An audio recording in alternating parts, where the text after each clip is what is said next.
हमें एक जीनी का वॉइस ओवर सुनाया जाता है जो कहता है कि गॉड ने पहले जीनी बनाए, लेकिन जब वो गॉड की पोजीशन छीनने के बारे में सोचने लगे तब गॉड ने फरिश्तों को बनाया। जिसके बाद जीनी वो फरिश्तों में लगभग 300 सालों तक बैटल हुआ, जिसमें लगभग सारे जीनी मारे गए, लेकिन जो कुछ जीनी बच गए वो हमेशा के लिए चिराग में रहने लगे। वो उसके बाद गॉड ने ह्यूमंस को बनाया। वो बचे जीने को आदेश दिया कि वो इंसानों की बात मानेंगे, लेकिन इब्लिश नाम के एक जीनी ने गॉड के इस रूल को नहीं माना, वो जिस वजह से गॉड ने उसे हेवन से हेल में भेज दिया। तब वो गॉड से बोला कि वो एक मिट्टी के पुतले के सामने कभी नहीं झुकेगा, लेकिन उसे कभी झुकना पड़ा तो वो गॉड के बनाए सारे रूल फॉलो करेगा। जिसके बाद जब भी कोई उसे इंसान मिलता वो जो उसे आजाद करता, वो उसकी 3 विश पूरी करता, वो उसकी सोयल को नरक में भेज देता। लेकिन एक बार उसकी मुलाकात एक सच्चे इंसान से हुई जिसने अपनी तीनों विश खुद के लिए नहीं बल्कि दूसरों की भलाई के लिए मांगी, जिस वजह से उसे इंसानों के सामने झुकना पड़ा, उसे चिराग में कैद होना पड़ा। तब उस जीनी ने कसम खाई थी कि वो कैसे भी करके उस इंसान से बदला लेगा जिसकी वजह से उसे कैद होना पड़ा। उसके बाद हमें इस ड्रामा की फीमेल लीड कायोंग को दिखाया जाता है जो कि दुबई के एक रेस्टोरेंट में बैठी थी कि तभी वहाँ एक लेडी आई। वो बोली, तुम्हें क्या लगता है कि मैं तुम्हें नहीं जानती हूँ? तब वो कहती है, आपकी बहन हर साल पैसे देने आती है, वो मेरी तस्वीरें खींचती है, वो उन्हें मम्मी कहकर पुकारती है, जिससे हमें पता चलता है कि ये कायोंग की मदर है। छोटा सा फ्लैशबैक दिखाया जाता है जहाँ कायोंग जब 10 साल की थी तब उसे उसकी नानी के यहाँ छोड़कर वो नानी को एक ब्रीफकेस में बहुत सारे पैसे देकर वहाँ से जाने लगती है। तब उसकी नानी उस ब्रीफकेस पे रखे पैसों को फेंक कर कहती है, कैसी माँ हो, बच्चे कैसे भी हों लेकिन माँ उन्हें कभी नहीं छोड़ती। कायों की मोम के जाने के बाद उसकी नानी उस पैसों के ब्रीफकेस को जमीन में गाड़ देती है। वो कायों की नानी बहुत ही ज्यादा इमोशनल होती है। वापस प्रेजेंट का सीन दिखाया जाता है जहाँ कायों कहती है कि जब से लेकर आज तक नानी उन पैसों पर मिर्ची उगा रही है और अब तो वो खेत बन चुके हैं। तब उसकी मम्मी कहती है, तुमने मुझे कैसे ढूंढा? तब कायोंग बताती है, जहाँ पहले रहती थी मैंने उस घर में रहने वाली लेडी से पूछा तो मुझे पता चला कि आप अब दुबई में शिफ्ट हो चुकी हो और तब से मैं इसी रेस्टोरेंट में आती हूँ ताकि कभी न कभी तो आपसे मेरी मुलाकात होगी। उसकी मोम कहती है, तुम्हारे हाथ पर एक कटने का निशान कैसा? वो तुम अच्छे से जानती हो मैंने तुम्हें खुद से अलग क्यों किया, वो वैसे भी मैं तुम्हें बहुत सारे पैसे बेचती हूँ। तब कायोंग बताती है कि आपके ये पैसे मैंने कब के गरीबों को दान कर दिए, वो अब जो कुछ भी मेरे पास है वो सब मैंने खुद के दम पर हासिल किया है। और ये रही बात निशान की, तो मेरे काम में छोटे मोटे निशान आम बात है। आपको तो ऐसा लग रहा होगा जैसे कि मैं कोई प्रोफेशनल किलर हूँ। नानी ने कहा था कि इंसानों को दयालु होना चाहिए और चेहरा मन का आईना होता है। उसकी मोम कहती है, तुम्हें दयालु होना सीख लिया, तुम्हें पता भी है दयालु किसे कहते हैं? तब कायोंग जोर से कहती है, आपने कभी सिखाने की कोशिश की? उसके बाद छोटा सा फ्लैशबैक दिखाया जाता है जहाँ स्कूल टीचर उसकी नानी से कहती है कि कायोंग सबसे अलग है इसलिए हम उसे स्कूल में नहीं रख सकते। उसकी नानी कहती है, क्या वो मेंढक की ठीक से चीरफाड़ नहीं कर पाई? जिस पर वो कहती है, ऐसा नहीं है, लेकिन वो बार बार जिद कर रही है कि हम उस क्लास को रोज दोबारा करें। जिसके बाद उसकी नानी जब घर जाती है तो वो कायोंग के लिए एक मेंढक लेकर जाती है। जब कायोंग उसकी चीरफाड़ करने जाती है तब उसकी दादी उसके हाथ से उस ब्लेड को खींच लेती है, जिस वजह से कायोंग के हाथ पर एक कट लग जाता है। कायोंग कहती है, मुझे दर्द हो रहा है। तब उसकी नानी कहती है, मेंढक को भी दर्द होता है। जिसके बाद कायोंग अपने इमोशन पर कंट्रोल नहीं रख पाती, वो उसकी नानी का गला दबाने लगती है। वो उसकी नानी उसके हाथ पकड़कर कहती है, अगर तुम दूसरों से प्यार करोगी तो वो भी उससे प्यार करेगी, लेकिन अगर वो दूसरों को चोट पहुंचाएगी तो वो भी उसे चोट पहुंचाएगी। मैं तुम्हारे लिए नियम बना रही हूँ जिसे तुम्हें तोड़ना नहीं है। जिसके बाद वापस प्रेजेंट का सीन दिखाया जाता है जहाँ कायोंग बताती है कि तब से मैंने कुछ गलत नहीं किया, वो अपना वादा नहीं तोड़ा, लेकिन ऐसे जीने में मुझे जरा भी मजा नहीं आ रहा। मैंने देखा था कि फिल्मों में जब ऐसा होता है तो लोग फूट फूट कर रोते हैं, लेकिन ना ही मैं रोई और ना ही आप रोई, लेकिन नानी कभी कभी अकेले में रोती है, शायद मेरी बारे में परेशान होकर। कायोंग सीरियस होकर कहती है कि अगर नानी फिर कभी आपकी वजह से रोई तो मैं इन्हीं हाथों से आपका गला दबा दूंगी और तब तक जब तक आप मर नहीं जाती। वो इसी बात को बताने के लिए मैं 10 साल से यहाँ आ रही थी, लेकिन जब बता दिया है तो कभी नहीं आऊंगी। वो अपनी मम्मी को बाय बोलकर वहाँ से चली जाती है। अगर मैं साफ शब्दों में कहूँ तो धमकी देकर चली जाती है। उसके बाद वो अपने होटल रूम में तैयार होकर दुबई के डेजर्ट में घूमने के लिए चली जाती है। जहाँ उसे लोगों के बीच मजा नहीं आ रहा था तो वो अकेले ही घूमने के लिए आगे चली जाती है। तभी उसे उसकी दोस्त का मैसेज आता है। वो पूछती है, कैसा लग रहा है रेगिस्तान में? तब वो कहती है, किसी को मारकर दफनाने के लिए सबसे अच्छी जगह है। जहाँ उसकी दोस्त कहती है, ये फालतू बातें करना बंद कर। तभी उसका पैर एक चिराग से टकराता है, वो जिस वजह से वो गिर जाती है। जिसके बाद वो उस चिराग को खुद से दूर फेंक देती है, लेकिन वो वापस उसी जगह पर आ जाता है जिस वजह से वो दोबारा गिर जाती है। वो उस चिराग को ध्यान से देखती है जिसमें से अजीब सी आवाज आ रही थी। तभी उसके बालों की वजह से चिराग गलती से रब हो जाता है। तभी वहाँ पर एक जिनी प्रकट होता है जिसे देखकर वो उसे पागल समझती है। वो उसे लगता है कि जैसे वो कोई मजाक कर रहा है। वो उसकी बातों को इग्नोर करके वहाँ से चली जाती है। वो जीनी यानी इब्लिश बार बार ये कह रहा होता है कि वो एक सच में जीनी है। जिसके बाद कायम को अपने होटल रूम में दिखाया जाता है जहाँ वो देखती है कि सारे कमरे में बाल ही बाल है, जिसे देखकर वो कहती है कि बाल की दुकान। जब इब्लिश कहता है तुम्हें मेरी बात ध्यान से सुननी चाहिए, तब कायम कहती है मैं नानी के अलावा किसी की नहीं सुनती। तब वो कहता है तो नानी समझकर सुन लो, लेकिन वो कहती है अब तो मैं नानी की भी नहीं सुनती। तब वो कहता है क्या तुम्हें मैं याद नहीं हूँ, हम 900 साल पहले मिले तो थे ना। तब वो कहती है अपनी बकवास बंद करो, वो दफा हो जाओ। वो अपने रूम में जाने लगती है। तब वो कहता है तुम्हें पता है मैंने चिराग में 900 साल कैसे काटे। तब वो कहती है जरा मैं भी तो सुनूं आखिर कैसे काटे। तब वो कहता है सब्र और सुकून से काटे। उसके बाद अब 900 साल से लेकर जो कुछ भी हुआ वो उसे बता देता है, लेकिन उसकी बोरिंग स्टोरी सुनकर उसे नींद आ जाती है। इब्लिश कहता है इतनी धमाकेदार स्टोरी के बीच कोई सो कैसे सकता है। उसके बाद कायोंग उठ जाती है। वो कहती है तुम उतने भी बुरे नहीं हो। तब वो कहता है इसका मतलब तुमने पूरी कहानी सुनी थी। तब कायोंग कहती है तुम्हारी स्टोरी ने तो मेरी नींद ही उड़ा दी। तब नींद उड़ा ही दी है तो कहानी पूरी करो। इब्लिश बताता है कि अगर मैंने गोड के बनाए एक भी ह्यूमन के सामने सिर झुकाया तो मेरा सिर कलम कर दिया जाएगा, लेकिन ऐसा तभी होगा जब कोई सच्चा इंसान मुझे मिलेगा। तुम्हें देखकर लगता नहीं कि तुम अच्छी हो। उसके बाद कायोंग को ब्रेकफास्ट करते हुए दिखाया जाता है जहां कायोंग कहती है तुम चाहते क्या हो मुझसे। तब इब्लिश कहता है मुद्दे की बात तो मैं बताना ही भूल गया। तुम्हें बस 3 विश मांगनी है, लेकिन एक शर्त है, मरे हुए को वापस जिंदा नहीं किया जा सकता, बाकी जो तुम चाहो मांग सकती हो। कायोंग कहती है तुम मुझे लालच दे रहे हो। तब वो कहता है मैं तुम्हें भी बुरा बना दूंगा, वो तुम्हारी सोवेल को हेल में भेज दूंगा, वो गोड को गलत फरूख कर दूंगा। कायोंग कहती है तुम्हारी इतनी हिम्मत जो तुम मेरे सामने सब बातें बता रहे हो। लेकिन कायोंग ये बात नोटिस कर लेती है कि इब्लिश सिर्फ उसे ही दिखाई दे रहा है, तभी तो बाकी सभी लोग उसे अजीब ढंग से देख रहे हैं। छोटा सा फ्लैशबैक दिखाया जाता है जहाँ एक लड़का कायोंग से कुछ सवाल पूछ रहा होता है। वो सब रिकॉर्ड कर रहा था, जिसके बाद वो उसे यूट्यूब पर डाल देता है। वापस प्रेजेंट का सीन दिखाया जाता है जहाँ कायोंग एक शॉप में होती है। वो अपने दोस्तों के लिए कुछ गिफ्ट ले रही होती है। तभी इब्लिश कहता है तुम उड़ना चाहोगी। तब वो कहती है तुम मजाक कर रहे हो ना। तब इब्लिश उसे उड़ाकर पूरी दुबई घुमाता है। वो कहता है अब तो तुम्हें मेरी बात पे यकीन हुआ कि मैं एक जीनी हूँ। वो उसे एक ऊंची बिल्डिंग पर ले जाता है। कायोंग कहती है यहाँ से गिरने पर पहले सिर फूटेगा या हाथ पे टूटेंगे। वो इतना कहकर वो इब्लिश को धक्का दे देती है, लेकिन इब्लिश वापस उड़कर ऊपर आ जाता है। वो गुस्से में होता है। वो कायोंग का गला पकड़ लेता है। वो कहता है मेरी इच्छा थी तुम बुरी निकलो, लेकिन तुमने तो हद ही पार कर दी। अपनी पहली विश मांगो कि मैं तुम्हें छोड़ दूं। कायोंग कहती है मेरी विश पूरी करने में मेरी नहीं बल्कि तुम्हारी भलाई है। इब्लिश कहता है जब तुम 3 विश मांग लोगी तो मैं आजाद हो जाऊंगा, वो तुम्हें जान से मार दूंगा।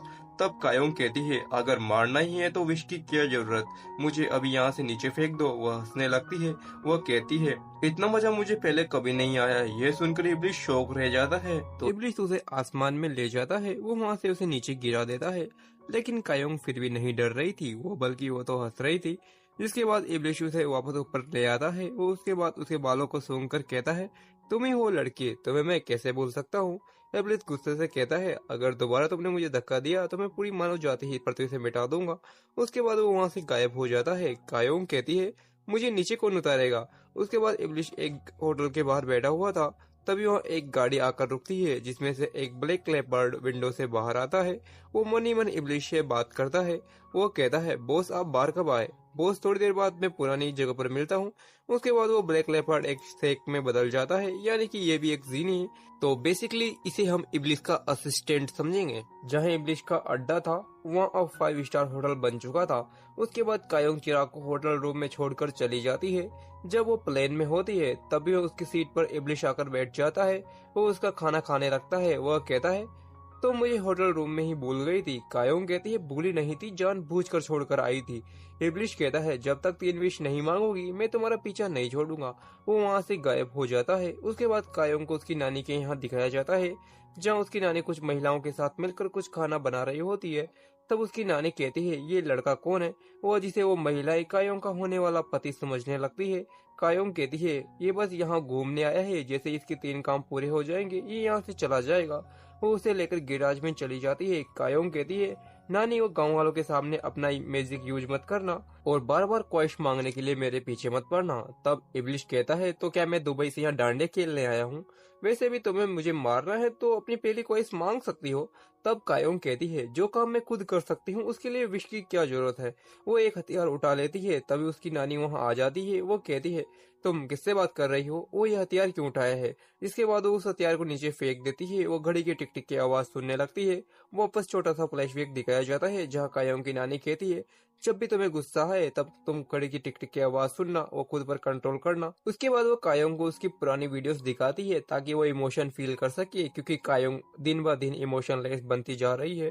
ये देखकर कायोंग की नानी को उसके लिए बहुत ही ज्यादा दुख होता है। कायोंग जब स्कूल जाने लगती है तब वो कहती है मैं आपसे परेशान हूँ, मुझे आपसे पीछे छुड़ाने के लिए क्या करना होगा। नानी कहती है अगर तुम अच्छे से पढ़ाई करो वो एक अच्छी सी नौकरी करोगी तो तुम्हें मेरे साथ नहीं रहना पड़ेगा। जिसके बाद कायोंग मन लगाकर पढ़ाई करती है। वो हमेशा क्लास में टॉप करती है। वो कायोंग की पढ़ाई करने के बाद वो अपनी गैराज की शॉप खोलती है। नानी को अच्छा नहीं लगता कि वो अपनी पढ़ाई करने के बाद एक गैराज की शॉप चलाए, लेकिन वो कायोंग को दुखी नहीं करना चाहती थी, इसलिए वो उसकी खुशी के लिए उसका साथ देती है। वापस प्रेजेंट का सीन दिखाया जाता है जहाँ नानी इब्लिश से उसकी पढ़ाई के बारे में पूछती है कि वो कहाँ तक पढ़ा है, लेकिन ये सुनकर इब्लिश बहाना बनाते हुए कायोंग के पास चला जाता है। कायोंग किताब पढ़ रही थी। वो इब्लिश कहता है ये हथौड़े वाला मैं ही हूँ या फिर ये लाल सूट वाला मैं हूँ। तब कायोंग कहती है ये दोनों मार्वल के कैरेक्टर हैं और तुम डिज्नी वाले हो, दोनों की दुनिया एकदम अलग है। उसके बाद अगले दिन कायोंग अपनी कार लेकर गैराज जाने के लिए निकलती है जहाँ 2 महिलाएं खेत में बातें कर रही थी। एक महिला कहती है ये गाड़ी किसकी है, वो तब दूसरी महिला कहती है इस लड़की को कोई बीमारी है, तब इसे सभी लोग साइकिल कहते हैं। तब कायोंग कहती है साइकिल नहीं साइकोपैथ कहते हैं। वो वहाँ से चली जाती है। वो दूसरी महिला कहती है तुम्हें पता है पूरे गांव ने मिलजुल कर इससे पाला है। तभी इब्लिश भी वहाँ आ जाता है जिसे देखकर वो दोनों महिलाएं डर जाती है। इब्लिश कहता है तो क्या सभी ने मिलकर इसे पाला है। वो दूसरी महिला कहती है जब वो छोटी सी बच्ची थी तब जो हथियार मिलता उसे लेकर निकल पड़ती थी, लेकिन गांव वाले उसे रोक लेते, वो उसकी गलती करने से उसे रोकते थे। वो गांव वालों ने मिलकर उस नन्ही सी शैतान को पाला था और इसे इंसान बनाया था। इब्लिश कहता है तुम हो क्या चीज। जब कायोंग वापस आ रही थी तभी उसे उसकी नानी का मैसेज आता है कि खाने का सामान ले आना। इब्लिश भी उसके साथ ही होता है। वो कहता है ये क्या है, मुझे भी ये चाहिए। कायोंग कहती है तुम जीनी होकर खेती करोगे। तभी उस ट्रैक्टर में से गांव का सरपंच उतरता है। वो कायोंग इब्लिश के पास आता है। वो कायोंग के कहने पर इब्लिश उसे हाय हेलो करता है। वो अपनी नाक से उसके नाक को टच करके उसे हेलो बोलता है, जिस पर उसे गुस्सा आ जाता है, लेकिन जैसे ही वो पीछे मुड़ता है तो इब्लिश गायब हो चुका होता है। उसके बाद कायोंग एक ग्रोसरी स्टोर पर जाती है। वो इब्लिश नई नई चीजों को देखकर एक्साइटेड हो जाता है। उसके बाद हमें एक लड़की को दिखाया जाता है जिसके बाल लड़कों की तरह ही होते हैं। जब वो लेडीज वॉशरूम में जा रही थी तब 2 लड़कियां कहती है लेकिन वो तो लेडीज वॉशरूम है। तब वो कहती है मैं भी तो लड़की हूँ। तब 2 लड़कियां शौक रह जाती है। उसके बाद किमियो की असिस्टेंट कहती है आपके पास इतने पैसे हैं फिर भी ये सब क्यों। तब वो कहता है तुम्हें पता है इंसान बिना नरक जाए भी नरक की जिंदगी जी सकता है, गरीबी नरक की तो होती है, वो मैं नरक से दूर रहता हूँ। जब इब्लिश पहली बार कोल्ड ड्रिंक पीता है तो वो उसे बहुत ही ज्यादा पसंद आ जाती है। तब वो उसका असिस्टेंट कहता है मुझे थोड़ा काम है, मैं उसे पूरा करके वापस आता हूँ। वो वहाँ से चला जाता है। इब्लिश देखता है कि 2 बच्चे टीवी में कुछ देख रहे हैं। वो उसे भी वो चीज पसंद आ जाती है। दरअसल ये एक वीडियो गेम है जिसमें कॉइन डालने पर हम गेम खेल सकते हैं। इब्लिश एक बच्चे से गेम में मुकाबला करता है लेकिन वो बार बार हारता रहता है। कायोंग पहाड़ पर घूमने आई होती है। तभी इब्लिश वहाँ आ जाता है। वो कहता है या तो मुझे 1000 वोन दे दो या अपनी कोई 3 विश मांग लो।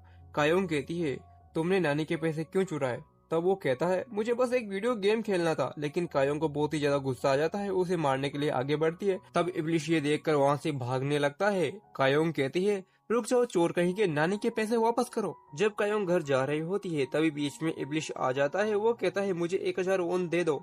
तब कायोंग पहले तो गाड़ी पीछे लेती है, उसके बाद फुल स्पीड में इब्लिश को उड़ा देती है। उसके बाद इब्लिश अपने जिनी दोस्त से कहता है, यानी कि अपने असिस्टेंट से कहता है कि मैं उसकी 3 विश पूरी करने के लिए तैयार हूँ, लेकिन वो मुझे 1000 ओन भी नहीं दे सकती क्या। उसका असिस्टेंट कहता है मुझे तो लगता है आपकी मालकिन साइकोपैथ है। तब इब्लिश कहता है साइकोपैथ क्या होता है। उसके बाद वह उसका असिस्टेंट उसे कंप्यूटर में साइकोपैथ से जुड़ी बातें बताता है, जिसे देखकर इब्लिस के तो रोंगटे खड़े हो जाते हैं। कायोंग को एक क्लिपिंग में दिखाया जाता है जहाँ उसकी दोस्त कहती है, तुम अपने लिए दुबई से एक लड़का ले आए और तुमने मुझे बताया भी नहीं। कायोंग कहती है, मुझे खुद नहीं पता वो क्या है, लेकिन उसने मुझे पूरी दुबई घुमाई। मेरी 3 विश पूछता रहता है। मैंने उसे एक बिल्डिंग से धक्का दे दिया, वो अपनी गाड़ी से उड़ा भी दिया। उसकी दोस्त कहती है, ये कुछ ज्यादा ही नहीं हो गया। इब्लिस अपने असिस्टेंट से कहता है, मुझे ये देखना है कि वो लोगों की फिक्र करती है या नहीं। उसके बाद कायोंग को दिखाया जाता है जो कि एक्सरसाइज कर रही होती है। तब इब्लिस वहाँ आ जाता है, वो चारों तरफ आग लगा देता है। वो कहता है, पहले विश मांगो कि मैं आग बुझा दूं। वो अगर आग बढ़ी तो शायद गांव के लोगों को निगल जाए। तभी कायोंग दूसरे दरवाजे से बाहर आती है। वो इब्लिस को पीटने लगती है। वो कहती है, तुम पूरी दुनिया भी जला दो तो मुझे फर्क नहीं पड़ता। वो नॉन स्टॉप इब्लिस को पीटने लगती है। वो कुछ देर और बाद कहती है, तुम्हें मैं फुर्सत में देखूंगी, अभी मुझे कुछ काम है। उसके बाद कायोंग को उसकी दोस्त के साथ एक रेस्टोरेंट में दिखाया जाता है जहाँ कायोंग एक सेम डिश को ही खाती है। ऐसा वो पिछले 10 सालों से कर रही है। के बाद उसे एक शॉप पर दिखाया जाता है जहाँ से वो एक हेयर पिन खरीदती है। वो बाकी बचे 1000 वोन इब्लिस को दे देती है। वो दोनों साथ साथ चलने लगते हैं। तब वो कहती है, इसे अपने बालों में लगा लो ताकि जब भी तुम गायब हो मुझे पता चल रहे, वरना लोग मुझे पहले ही साइकोपैथ समझते हैं, अब पागल और समझेंगे। इब्लिस कहता है, मैं तुम्हारी बात क्यों सुनूं, लेकिन अगर अपनी विश बताओगी तो जरूर सुनूंगा, क्योंकि तुम्हारी वजह से मैं 900 सालों तक चिराग में कैद था। तब वो कहती है, साबित करो कि मैं ही थी। मेरी नानी कहती है, इंसान नेक होते हैं। वो कहता है, मैंने इंसानों को रंग बदलते और करप्ट होते देखा है। तब कायोंग कहती है, तुम सड़क पर आने वाले 5 व्यक्तियों की ख्वाहिशें पूरी करोगे। अगर उनमें से 3 भी करप्ट होते हैं या बुरे बन जाते हैं तो मैं अपनी 2 ख्वाहिशें बता दूंगी और तुम मुझे मार देना, लेकिन अब इसे पहन लो। वो मैं बची 2 ख्वाहिशों के बारे में सोचती हूँ। वो कहता है, सिर्फ 2 ख्वाहिशें? वो कहती है, मैंने पहली तो बता दी। वो कहता है, कब बताई? तब वो कहती है, साबित करो कि इंसान आसानी से करप्ट हो सकते हैं। यही है मेरी पहली ख्वाहिश। आखिरकार तुमने मुझे अब ललचा ही दिया। जीनी उससे कहता है, वाह, तुमने तो दूसरों की नेक दिल साबित करने के लिए अपनी जान तक दांव पर लगा दी, पर तुम भूलना नहीं, मैं वो जीनी हूँ जो तुम जैसे तुच्छ मिट्टी से बने इंसानों की जिंदगी जहन्नुम से भी बदतर बना देता है। और उसे इब्लिस कहते हैं, ना मैं तुम जैसे इंसानों के सामने कल झुका था और ना आज झुकूंगा। तभी कायोंग उससे कहती है, अरे देखो 1000 रुपए। वो जल्दी से कहता है, किधर किधर, पर जब उसे पता चलता है मैं तो बेवकूफ़ बन गया तो वो बहाना बना देता है, मैं तो बस जूतों के फीते बांध रहा था। अब वक्त आ गया था, जो भी 5 पहले इंसान उस सड़क से जाएंगे, इब्लिस को उन सभी को बुरा मतलबी नीच साबित करना होगा। और ऐसे ही वहाँ पहले 4 इंसान आने लगते हैं जो कि अपनी ज़िंदगी से बहुत ही ज़्यादा परेशान थे। अब आप पूछेंगे, ये तो सिर्फ 4 इंसान है, 5th कहाँ है? तो एक्चुअली 5वां एक डॉग है। जी हाँ, इब्लिस उसको भी करप्ट करने का फैसला करता है। तो चलो बताओ, वो डॉग क्या विश मांगेगा? सीन कायोंग पर जाता है। हम देखते हैं कि उसे अपनी पास्ट लाइफ के सपने आया करते थे। क्या इब्लिस के साथ उसका कोई पुराना कनेक्शन है? ये तो हमें आगे ही पता चलेगा। वेल, सीन इब्लिस पर वापस आता है जो बहुत ही परेशान हो रहा होता है क्योंकि उसने जोश ही जोश में कुछ ज़्यादा ही ढींगे झाँक दी थी। उसे तो कायोंग से बहुत ही ज़्यादा डर लग रहा था कि कहीं वो पहले की तरह दोबारा उसे चिराग में ना कैद करवा दे। तो इसलिए वो जल्दी से आसमान की लंबी सैर पर निकल जाता है जहां फाइटर जेट इब्लिस को तो नहीं देख पाते लेकिन कारपेट को देख लेते हैं, जिससे जापान और कोरिया के बीच तनाव बढ़ जाता है। कायोंग उस पर गुस्सा करने लगती है क्योंकि उसकी वजह से 2 देशों के बीच लड़ाई होने वाली थी। तो इसलिए वो फैसला करता है वो कायोंग के पूर्व जन्मों में जाएगा जहां वो जानना चाहता था कि दूसरे इंसानों में ऐसा क्या है जिनके लिए वो हर जन्म में अपनी जान देती आ रही है। बेचारा अब गया तो पता लगाने था, लेकिन वो उसकी बैंड बजने लगती है। एक राजा तो उसका सर तक कलम करवा देते हैं। वेल, हमें पता चलता है इब्लिस तभी उन 5 लोगों की इच्छाएं पूरी कर सकता है जब उनके मन में कोई इच्छा उजागर हो। लेकिन कायोंग जानना चाहती थी कि उसको कहते ही पता चलेगा कि उसने उनकी इच्छाएं पूरी करी है, जिसके लिए इब्लिस कायोंग को उसी फरिश्ते के पास ले आ जाता है जहां वो उसे नीचे फेंक देता है। कायोंग को बचाने के लिए वो फरिश्ता भी उसके पीछे कूद जाता है जो अपने पंखों की मदद से उसे बचा लेता है। पर हम देखते हैं कि इब्लिस ने यह सब उस फरिश्ते के एक पंख के लिए किया था जो सिर्फ सच्चाई लिखता था।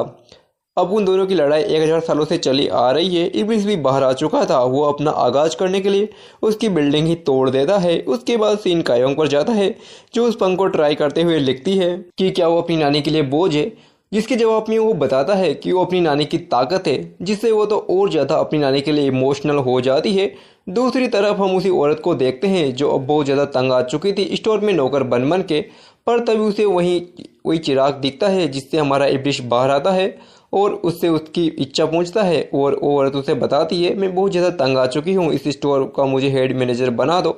और ऐसा ही होता है, जहाँ उसकी मैनेजर उससे बहुत परेशान किया करती थी, लेकिन आज वो उसकी भी हेड बन गई थी, जिससे तो उससे खुद पर बहुत ही ज़्यादा गुरूर होने लगता है। साथ में हमें पता चलता है इब्लिस उन सबको सिर्फ रेत के कणों के रूप में ही दिखाई देगा, पर इब्लिस अभी भी बहुत परेशान था। वो जानना चाहता था कि आखिर कायोंग इतनी नेक दिल क्यों है। वो हर जन्म बस दूसरों पर ही कुर्बान कर देती है, यहाँ तक कि वो अपने लिए हमेशा छोटा सा ताबूत बनाती रहती थी। इन सब का पता लगाने के लिए वो अपने असिस्टेंट को भेजता है। इब्लिस को पता चलता है कि कायोंग हमेशा अपने रूटीन के हिसाब से काम करती थी, जैसे कि सोमवार को हाइकिंग पर जाना, अगले दिन स्कूबा ड्राइविंग करना और उसके बाद अपने लिए ताबूत बनाना। इससे उसे समझ में आ जाता है कि वो अपने आप को मारने की तैयारी कर रही है, ताकि कल अगर वो मरे तो लोगों को बस एक एक्सीडेंट ही लगे, क्योंकि वो अपनी नानी के बिना नहीं रहना चाहती थी। इब्लिस तो बहुत डरने लगता है कि कहीं वो बिना इच्छा मांगे मर गई तो उसे दोबारा चिराग में कैद होना होगा, इसलिए वो उसकी नानी की उम्र बढ़ाने पहुंच जाता है ताकि वो लंबा जिए। अब जैसे कि हर बड़े बूढ़े कहते हैं कि हाय मैं तो इस दर्द से मर ही जाऊंगे, तो इब्लिस तो नानी की सेवा करने में ही लग जाता है। साथ ही वो कायोंग को खुश करने के लिए वो उसी के साथ शॉपिंग पर भी जाता है, जहाँ उसे खुश करने के लिए उससे पूछता है कि वो कहाँ जाना चाहती है, जहाँ उसके दिल को सुकून मिलता हो। पर कायोंग तो एक ऊंची टावर की तरफ देखने लगती है। इब्लिस को तो अपने पास्ट याद आने लगता है, तो उससे कहता है धक्का तो नहीं दोगी ना। जब वो उसे अपने साथ उसी टावर पर ले आता है तो कायोंग उससे कहती है, वैसे यहाँ आसपास सीसीटीवी कैमरा नहीं है तो सोच रही हूँ धक्का दे ही दूँ। इब्लिस उससे कहता है, इतनी हसीन जगह पर गुस्सा होना अच्छा नहीं होता। अब क्योंकि कायोंग में भी जज्बात नहीं थे, उसे सिर्फ कुछ चीज़ें ही पसंद थी, जैसे कि उसकी नानी, उसका गैराज और उसकी दोस्त मिजी। और अब क्योंकि इब्लिस भी बिल्कुल उसकी तरह था, क्योंकि उसमें भी जज्बात नहीं थे और साथ थोड़ा हैंडसम भी था, तो वो इब्लिस को शौक करते हुए बोल देती है कि उसे चाहने लगी है। इब्लिस तो शौक हो जाता है, पर कायोंग ने कहीं भी उसकी पसंद की चीज़ों में इब्लिस का नाम नहीं लिया था, तो वो अपना नाम उसके दिल में लिखने के लिए कायोंग की रात को हसीन बना देता है, जहाँ वो उसके लिए सारे आसमान के तारों को एक जगह ले आता है। पर कायोंग उसे डरावने तरीके से घूरने लगती है। इब्लिस को तो उससे डर लगने लगता है। जब वो उससे पूछता है घूर क्यों रही हो, तो कायोंग उससे कहती है, चलो जल्दी करो। अब हमें पता चलता है कि उसकी दोस्त मिजी ने उससे कहा था, जब भी कोई लड़का चांद तारों की बातें करे तो समझ जाना कि वो किस करना चाहता है। पर इब्लिस तो मना ही करने लगता है, तो कायोंग खुद ही उसे किस करने लगती है, पर वह कहती है कुछ भी तो नहीं हुआ, लोग कहते हैं कि किस करने से कुछ कुछ होता है। तब इब्लिस उसे कहता है, पर मेरे करने से होता है, और उनके बीच एक प्यारी सी रोमांटिक भरी किस हो जाती है। किस करने के बाद मानो जैसे कायोंग तो पागल ही हो जाती है। वो तो हैक करके अपने किस की फुटेज निकाल के दिन भर उसी को देखने लगती है और बार बार इब्लिस से सोते जागते काम करते बस किस करने की मांग करने लगती है। हमारे इब्लिस भाई को डर लगने लगा था कि आखिर उसने वो किस की ही क्यों, पर इब्लिस से समझाता है किस करने के लिए बारिश का मौसम, हाथ में गिलास और मौका दस्तूर होना चाहिए। अब तो मानो जैसे कायोंग को ये सुन के बस बारिश का इंतजार करने लगती है, साथ ही बस सारे दिन अपने आप को ही देखने लगती है, आखिर खूबसूरत जो है। उधर इब्लिस का साथी उसे समझाता है कि वो किसके सहारे कायोंग को ललचा सकता है, पर इब्लिस तो डरा 900 साल पुराना, दांत तो उसके खराब होने ही थे। इब्लिस जाता है मिजी के पास, जहाँ वो फ्री में दांत साफ करा लेता है, पर पैसे कहाँ से लाता। मिजी तो उसकी शिकायत कायोंग से लगा देती है, और आपको तो पता ही है वह कैसी है। इब्लिस का हाल कुछ ऐसे से ऐसा हो जाता है। अब गांव में बाहर का मौसम आ गया था, जिसकी खुशी में सब शाम को फटाखे जलाने वाले थे, पर इब्लिस अपने शादी के आइडिया से क्रैकर्स में कायोंग का नाम लिख देता है। उधर हम देखते हैं कायोंग के पास वही फरिश्ता आता है जो इब्लिस के खिलाफ कायोंग को भड़काने लगता है, साथ ही उसके बहकाव में आने के लिए मना करता है, पर वो उससे साफ साफ कह देती है कि वो उसके बहकाव में ऑलरेडी आ चुकी है। शाम को जब वो इब्लिस और आईएल की दुश्मनी के बारे में पूछती है, तो वो बताता है कि जब ईश्वर ने जीनियों को बनाया तो उनके पास असीम शक्तियां थी। जब उनको अपने आप पर गुरूर होने लगा तो ईश्वर ने उन सबका खात्मा करने के लिए फरिश्तों को भेजा, और उनका सेनापति और कोई नहीं आईजेल था।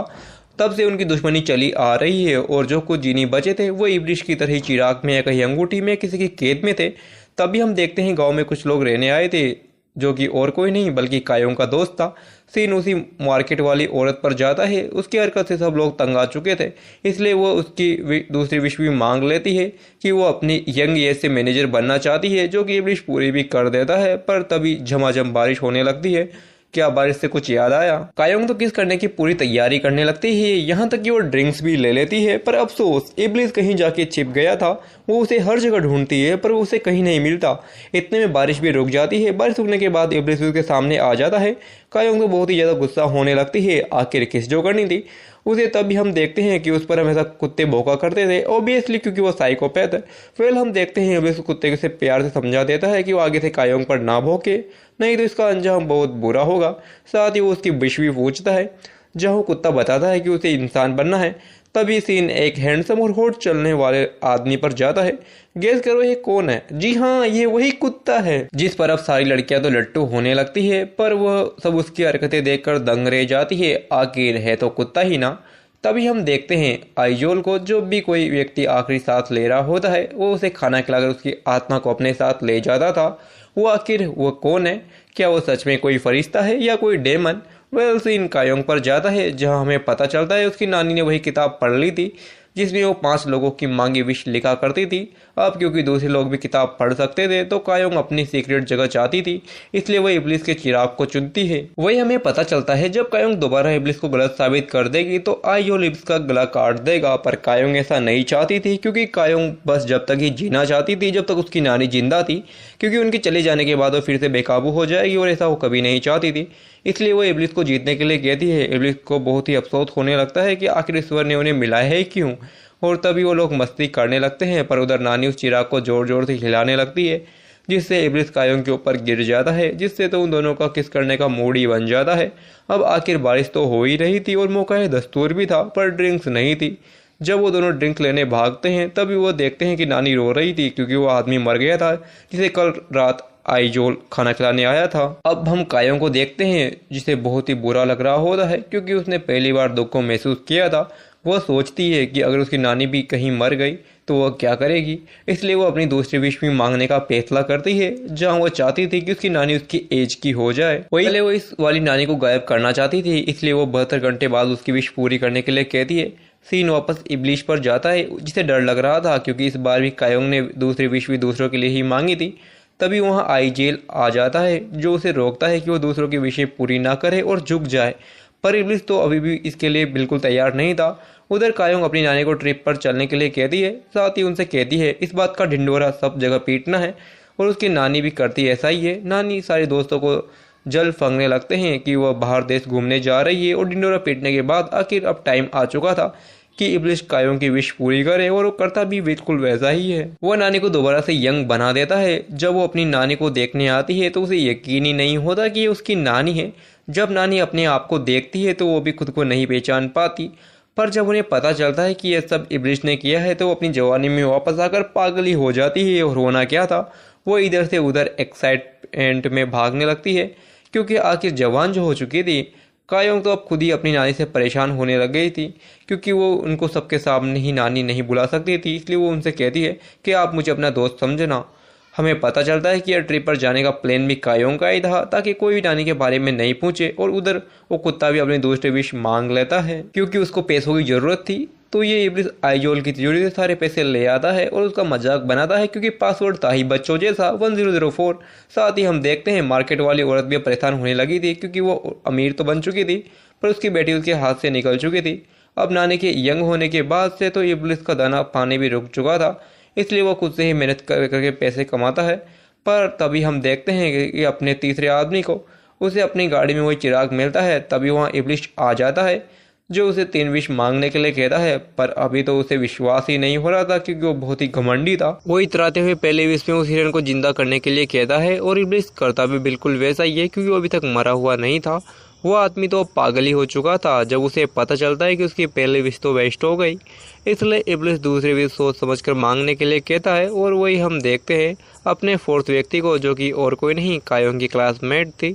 वो हमेशा कायोंग से जला करती थी क्योंकि और चीज़ में उससे आगे थी, वो सिर्फ एक नौकर बन के रह गई थी। तभी उसे भी वही चिराग मिलता है।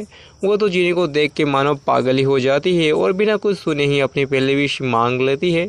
और मांगती भी क्या है, कायोंग के सारे पैसे। वेल जब ये बात कायोंग को पता चलती है तो उसे बहुत गुस्सा तो आता है, लेकिन वो शर्त के मुताबिक अभी शांत रहती है।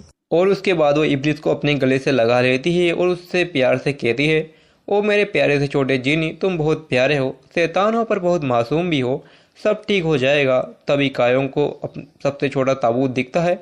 एक्साइटमेंट में जब वो उसे छूती है तो उसे अपने पूर्वजनों की यादें आने लगती है। अब आखिर वो क्या यादें थी वो उसे भी समझ नहीं आती, तो मुझे कहाँ से आती।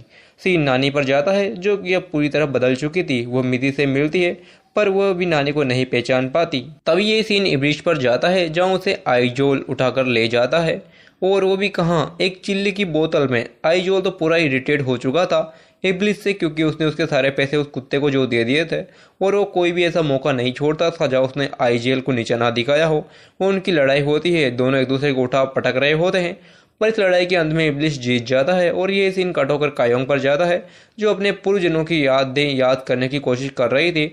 तभी वो आइजेल को देखती है, उससे कहता है मैं तुम्हारे पूर्वजन्मों की बातें याद कराने में मदद कर सकता हूँ, और तुम जानना नहीं चाहोगी पिछले जन्म में तुम्हारे साथ क्या हुआ था। कायोंग पूछती है कि वो भला उसकी हेल्प क्यों करना चाहता है, तो वो बताता है कि वो इब्लिस को मारना चाहता है, और कायोंग भी इब्लिस से जीतना चाहती है, तो वो दोनों साथ में काम कर सकते हैं। पर कायोंग एक शॉल उठाकर उसके फेस पर मार देती है और कहती है कि उसे उसकी हेल्प नहीं चाहिए, क्योंकि उसके फेस पर साफ नज़र आ रहा है कि वो एक चीटर है। वहीं आइजेल और इब्लिस के असिस्टेंट को भी ये फील होता है। उस वक्त वो दोनों साथ में खाना खा रहे होते हैं।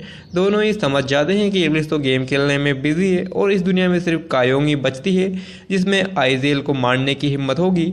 अगले दिन अब कुछ पुलिस ऑफिसर्स कायोंग की शॉप में जाते हैं किसी मिसिंग लड़की की इन्वेस्टिगेशन करने के लिए, जिस पर कायोंग कुछ भी जानने से मना कर देती है, लेकिन असल में वो बहुत कुछ जानती थी, क्योंकि कुछ दिन पहले जब सोंग का ट्रक रिपेयर कर रही थी तब उसका ध्यान उसके ट्रक की हेडलाइट पर गया था जो कि टूटी हुई थी, और उसके ऊपर कुछ बाल भी चिपके हुए थे जो कि मिसिंग लड़की के बाल से मैच करते हैं। दूसरी तरफ से इब्लिस का असिस्टेंट ये सब इब्लिस को बता देता है कि कल कायोंग ने आइजेल को क्यों मारा, जिसकी वजह से इब्लिस उसी टाइम कायोंग के पास बात करने के लिए जाता है।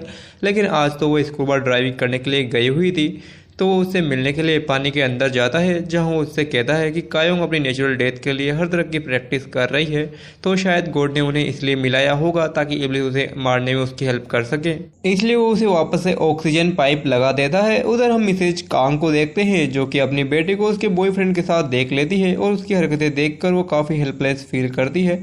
फिर वह इब्लिस से अपनी ख्वाहिशों के बारे में बात करती है, क्योंकि उसे समझ नहीं आ रहा था कि वो अपनी थर्ड विश कब मांगे और उसके अंदर क्या मांगे। तो इब्लिस उसे एक स्टोरी बताता है कि एक आदमी ने 72 सालों तक अपनी थर्ड विश नहीं मांगी थी, और फिर उसने आखिर में यह विश मांगी कि इब्लिस उस आदमी की पहली 2 विशेष भूल जाए। मिस कांग ये सुनकर हैरान हो जाती है, क्योंकि अगर ऐसा होगा तो उसे और ख्वाहिशें मांगने का चांस मिल जाएगा। इब्लिस उसे सोचने का टाइम देकर वहां से चला जाता है। अगले दिन हम देखते हैं कि कायोंग की नानी नई ड्रेस पहनकर बेकरी जाती है। वहां पर उन्हें फिर से मिजी मिल जाती है और दोनों बात करने लगते हैं, जहाँ पर उन दोनों को हंस हंस कर बात करता हुआ कायोंग की नानी की एक फ्रेंड भी देख लेती है। अब वो बाकी महिलाओं को बताती है कि जब से कायोंग की नानी हवाई गई है तब से ना ही उनका कोई कॉल आया है, और ना उनके जाते ही वो यंग लेडी भी कायोंग के साथ रहने के लिए आ गई। कायोंग पिछली रात उसके साथ मिलकर फील्ड में गड्ढा भी कर रही थी, तो कहीं ऐसा तो नहीं कि उन दोनों ने मिलकर कायोंग की नानी को ठिकाने लगा दिया हो, जिसकी वजह से वो ग्रेनिस अगले दिन जीप पार्क को कायोंग के घर पर लेकर चली जाती है। वो कायोंग को अरेस्ट करवाना चाहती थी, क्योंकि कायोंग एक साइकोपैथ थी और वो अपनी नानी को भी मार सकती थी। यह सब सुनकर नानी को कायोंग के लिए काफ़ी बुरा लगता है, लेकिन तभी चीप पार्क के फ़ोन पर कायोंग की नानी का वीडियो कॉल आता है, और जब वो उस वीडियो कॉल को उठाते हैं तो उनका शक दूर हो जाता है और वो लोग वहाँ से चले जाते हैं। असल में यह सब इब्लिस ने ही किया था। जहाँ पर सभी के जाने के बाद वो कायोंग से पूछता है कि क्या वो उसे थैंक्स नहीं बोलेगी, क्योंकि उसकी हेल्प जो उसने की थी। पर कायोंग भी उस टाइम कुछ ज़्यादा ही गुस्से में होती है, जिसकी वजह से वो इब्लिस से कहती है कि किसी शैतान से अगर विश मांगो तो उसका रिजल्ट यही होता है, और वो विश भी आगे चलकर अच्छा फ्यूचर नहीं दे सकती। जो सुनकर इब्लिस को थोड़ा सा बुरा लग जाता है और वो अकेले एक जगह पर जाकर बैठ जाता है, जहाँ पर उसे एक लड़की मिलती है। वो इब्लिस का चेहरा पढ़ने की कोशिश कर रही थी, लेकिन इब्लिस उसे अपनी पुरानी कहानी सुनाने लगता है, तो वो लड़की उसे पागल समझकर वहाँ से भाग जाती है। दूसरी तरफ हम आइजेल के असिस्टेंट के बारे में जान पाते हैं कि वो एंजल ऑफ डेथ यानी कि आइजोल के स्मोक से बनी थी, और उसने उसकी सुनने की पावर भी छीन ली थी, क्योंकि वो एक आउल थी और वो हेवन के सीक्रेट सुन सकती थी। यही वजह थी कि वो लोगों के होठ पढ़कर उनका सच पता लगाती थी, उनकी बातों को समझ पाती थी। जिसके बाद इब्लिस एक जगह पर जाता है जहाँ पर सभी लोग गैम्बलिंग कर रहे थे, और वहाँ पर एक ठग भी होता है जो कि उसे इंटरेस्ट में पैसे देता है ताकि वो भी गैम्बलिंग कर सके।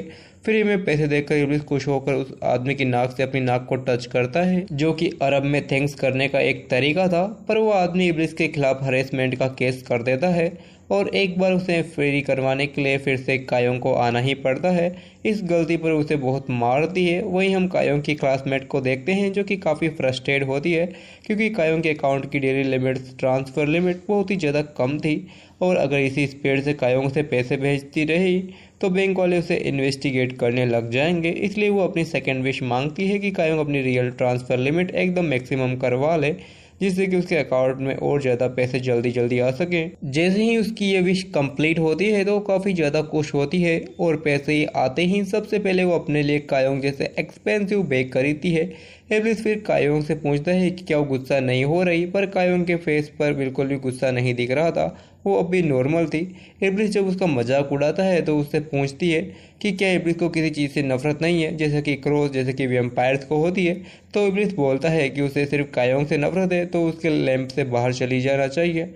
जिसके बाद हम मिजी और नानी को देखते हैं, दोनों साथ में वर्कआउट करते हैं। फिर हम देखते हैं कि इब्लिस का एक यंग फ्रेंड होता है, वो आज भी गेम खेलने के लिए आता है पर इब्लिस उसके हाथ पर चोट के निशान देखता है। तब वो बताता है कि यह सब उसके मोम के बॉयफ्रेंड ने किया है और एक दिन जब वो उसे अपने घर से भाग रहा था तब उसने आसमान में एक एंजल को देखा और उससे प्रे किया कि उसकी मोम के बॉयफ्रेंड को सबक सिखाए। जो सुनकर इब्लिस उसकी हेल्प करने के लिए मान जाता है। वो उस आदमी को डेजर्ट में ले जाकर भेड़ियों के सामने छोड़ देता है ताकि वो अगली बार छोटे बच्चे पर हाथ ना उठाए। और यहाँ इब्लिस भी ये भी रिवील कर देता है कि कुछ साल पहले वो अपने जीनी ब्रदर के लिए लड़ा करता था और वो अपनी वॉर फिर से स्टार्ट करने वाला है, लेकिन इस बार वो अपने दोस्त के लिए लड़ेगा जिनके साथ इस दुनिया में बुरा हो रहा है। पर यह खबर सुनते ही आईजिल उसे रोकने के लिए आ जाता है क्योंकि इब्लिस दुनिया का बैलेंस जो बिगाड़ रहा था वो उससे अच्छा बनने का नाटक बंद करने के लिए कहता है। जिसके बाद वो इब्लिस को यह भी बताता है कि वो जल्दी ही कायों को सब बताने वाला है कि इब्लिस ने आखिर क्या किया था। जो सुनकर इब्लिस गुस्सा हो जाता है। दूसरी तरफ कायोंग लैम्प के बारे में पता लगा रही होती है। उसे पता चलता है कि इब्लिस तो 983 सालों से लैम्प में कैद था, लेकिन वो लैम्प असल में इब्लिस के कैद होने के 20 साल बाद बनाया गया था, यानी कि वो कुछ तो छुपा रहा था। दूसरी तरफ हम जेनियो के बेटे को भी देखते हैं जो कि अपने घर में कैद जेनियो से बात करने के लिए जाता है और उसे खाने के लिए एक एप्पल भी देता है। इधर कायोंग अपनी पास्ट लाइफ के बारे में जानने के लिए काफ़ी ज़्यादा क्यूरियस होती है, इसलिए वो फाइनली आईजेल के पास चली जाती है। आईजेल अब उसे उसी जगह पर लेकर जाता है जहाँ पर कायोंग की मौत हुई थी और ये बात थी 900 साल पुरानी, जब गोरिया डायनेसिटी के बच्चों को अरेबिक डायनेसिटी में स्लेव बनाने के लिए बेचा जाता था। कायोंग और उसके भाई को भी 16 डीलर्स अपना स्लेव बनाकर डेजर्ट क्रॉस कर रहे थे जहाँ उन पर कुछ वाइल्ड एनिमल्स ने अटैक कर दिया था और उन डीलर्स ने उन कुत्तों के सामने कायोंग के ब्रदर को फेंक दिया था जो कि पैर से हैंडीकैप भी था।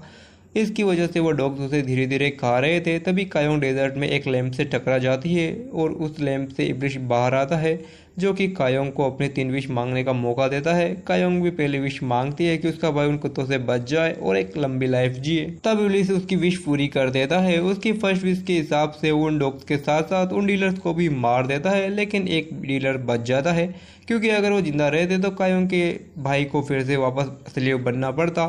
फिर कायोंग अपनी सेकेंड विश मांगती है जो कि ये थी कि आज के बाद गोरिया डायनेसिटी के किसी भी बच्चे को अरब में ना बेचा जाए।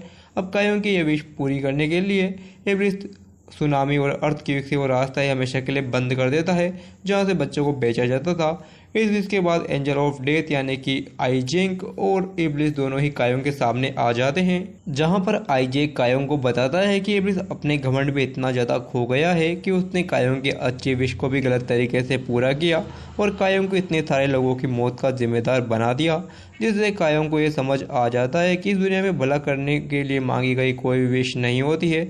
हर विश के बदले किसी न किसी चीज़ की डील करनी ही पड़ती है।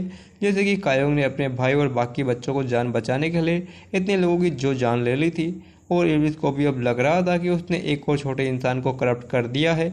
इसलिए वो उसी वक्त कायोंग के ऊपर बहुत सारे जंगली कुत्तों को छोड़ देता है ताकि वो उससे अपनी आखिरी विश मांगे, अपने जिंदा रहने की रिक्वेस्ट करे। लेकिन जब कायोंग को कुत्ते खाते हैं तब भी वो इब्लिस से कहती है कि उसने जो कुछ भी किया है वो सही नहीं था।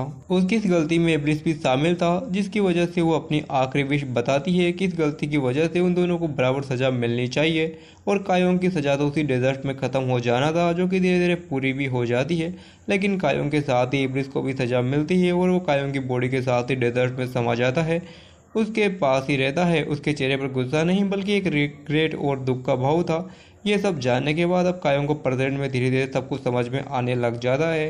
इधर इब्लिस के लैम्प में भी जो ग्लास रखा हुआ था उसके अंदर की रेत अपने आप मूव होने लग जाती है, जिसकी वजह से इब्लिस को काफी ज्यादा तकलीफ हो रही होती है। और इब्लिस को रोता हुआ देखकर कायोंग आइजेल से पूछती है कि जब वो कुत्ते कायोंग और उसके भाई को खा रहे थे तब वो कहाँ था, क्योंकि वो भी तो गॉड का एक एंजल है जो कि उनकी हेल्प कर सकता था। इस पर आइजेल कहता है कि वह सिर्फ प्रे कर रहा था। यह सुनकर कायोंग उसे एक जोरदार पंच मारती है, क्योंकि आइजेल तो इब्लिस से भी ज़्यादा बुरा था। कम से कम इब्लिस ने कायोंग की हेल्प करने का एक कदम तो आगे बढ़ाया था। इधर इब्लिस को उसका असिस्टेंट लैब में वापस लेकर आता है, जहाँ पर वह देखते हैं कि ग्लास की रेत मूव कर रही थी। यह देखकर उसका असिस्टेंट इब्लिस को और भी ज़्यादा डरा देता है और बताता है कि शायद अब इब्लिस के पास कायोंग से बदला लेने के लिए काफ़ी कम टाइम बचा है, इसलिए आज उसे वो सब अजीब फील हो रहा था, जैसे कि उसकी तबीयत बिगड़ गई हो, क्योंकि वो हारने का एक साइन था। दूसरी तरफ आईजेल को उसके असिस्टेंट से इब्लिस की हालत के बारे में पता चलता है, तो आईजेल थोड़ी सी परेशानी में आ जाता है, क्योंकि अच्छा हुआ कि उसने बीच के 20 साल के बारे में कायोंग को कुछ नहीं बताया। लेकिन असल में कायोंग भी ये नोटिस कर लिया था कि जरूर आईजेल उससे कुछ छुपा रहा है, और ये भी नहीं बताया कि इब्लिस के कायोंग को मारने और उसके लैब में कैद होने के बीच में 20 साल का गैप क्यों था। अगले दिन हम कायोंग यही सब रिसर्च करने की कोशिश कर रही थी, तभी उसके सामने इब्लिस आ जाता है, जो कि अलग अलग आउटफिट में आकर उसे इम्प्रेस करने की कोशिश कर रहा था, क्योंकि उसका प्लान था कि वह कायोंग को अपने प्यार में फंसाएगा और उससे दूर चला जाएगा, ताकि कायोंग आखिरी विश में उसका प्यार मांगेगी और सेल्फिश बन जाएगी। लेकिन उसका उल्टा ही होता है, क्योंकि जब कायोंग उससे पूछती है कि जब वो पास्ट लाइफ पे मरी थी तो इब्लिस के चेहरे पर किस बात का दुख था, और क्या उसने कभी किसी जीनिया को डेट किया है या फिर उसे किस किया है।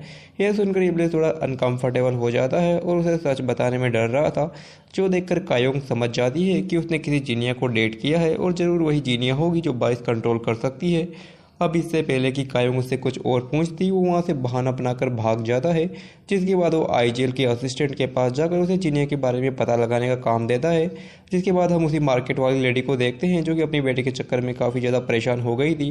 वो अपने काम पर भी ध्यान नहीं दे रही थी। एक दिन जब उसका बॉस उसके स्टोर में आता है, तब भी वहाँ वो लेट पहुँचती है, इसलिए उसे वो काम से निकाल देता है, जिस वजह से वो काफ़ी गुस्सा हो जाती है। यानी कि अब उसकी दोनों विश वेस्ट हो गई थी, क्योंकि उसकी खुशी बस कुछ दिनों की ही थी, जिस बात से उसे काफ़ी ज़्यादा गुस्सा आता है और वो शॉप का सामान फेंक कर वहाँ से रिज़ाइन करके चली जाती है। फिर हम उसी यूट्यूबर लड़के को देखते हैं, जो कि ड्रिंक करते करते खुद के वीडियो की लाइक को देख रहा था कि उसने आज तक कोई भी ऐसी वीडियो नहीं बनाई थी जिस पर उसके मिलियंस में व्यूज़ आए और वो वायरल हो गई हो, क्योंकि वो इतनी बोरिंग विलेज में जो रहता है। तभी उसके फ़ोन पर जीनी का एक नोटिफिकेशन आता है, जो कि उसे इब्लिस ने ही भेजा था, और यूट्यूबर उसे मजाक समझकर विश भी मांग लेता है कि वो चाहता है कि उसके विलेज में कोई ऐसी घटना हो जाए जिससे उसकी वीडियोस वायरल हो जाएं।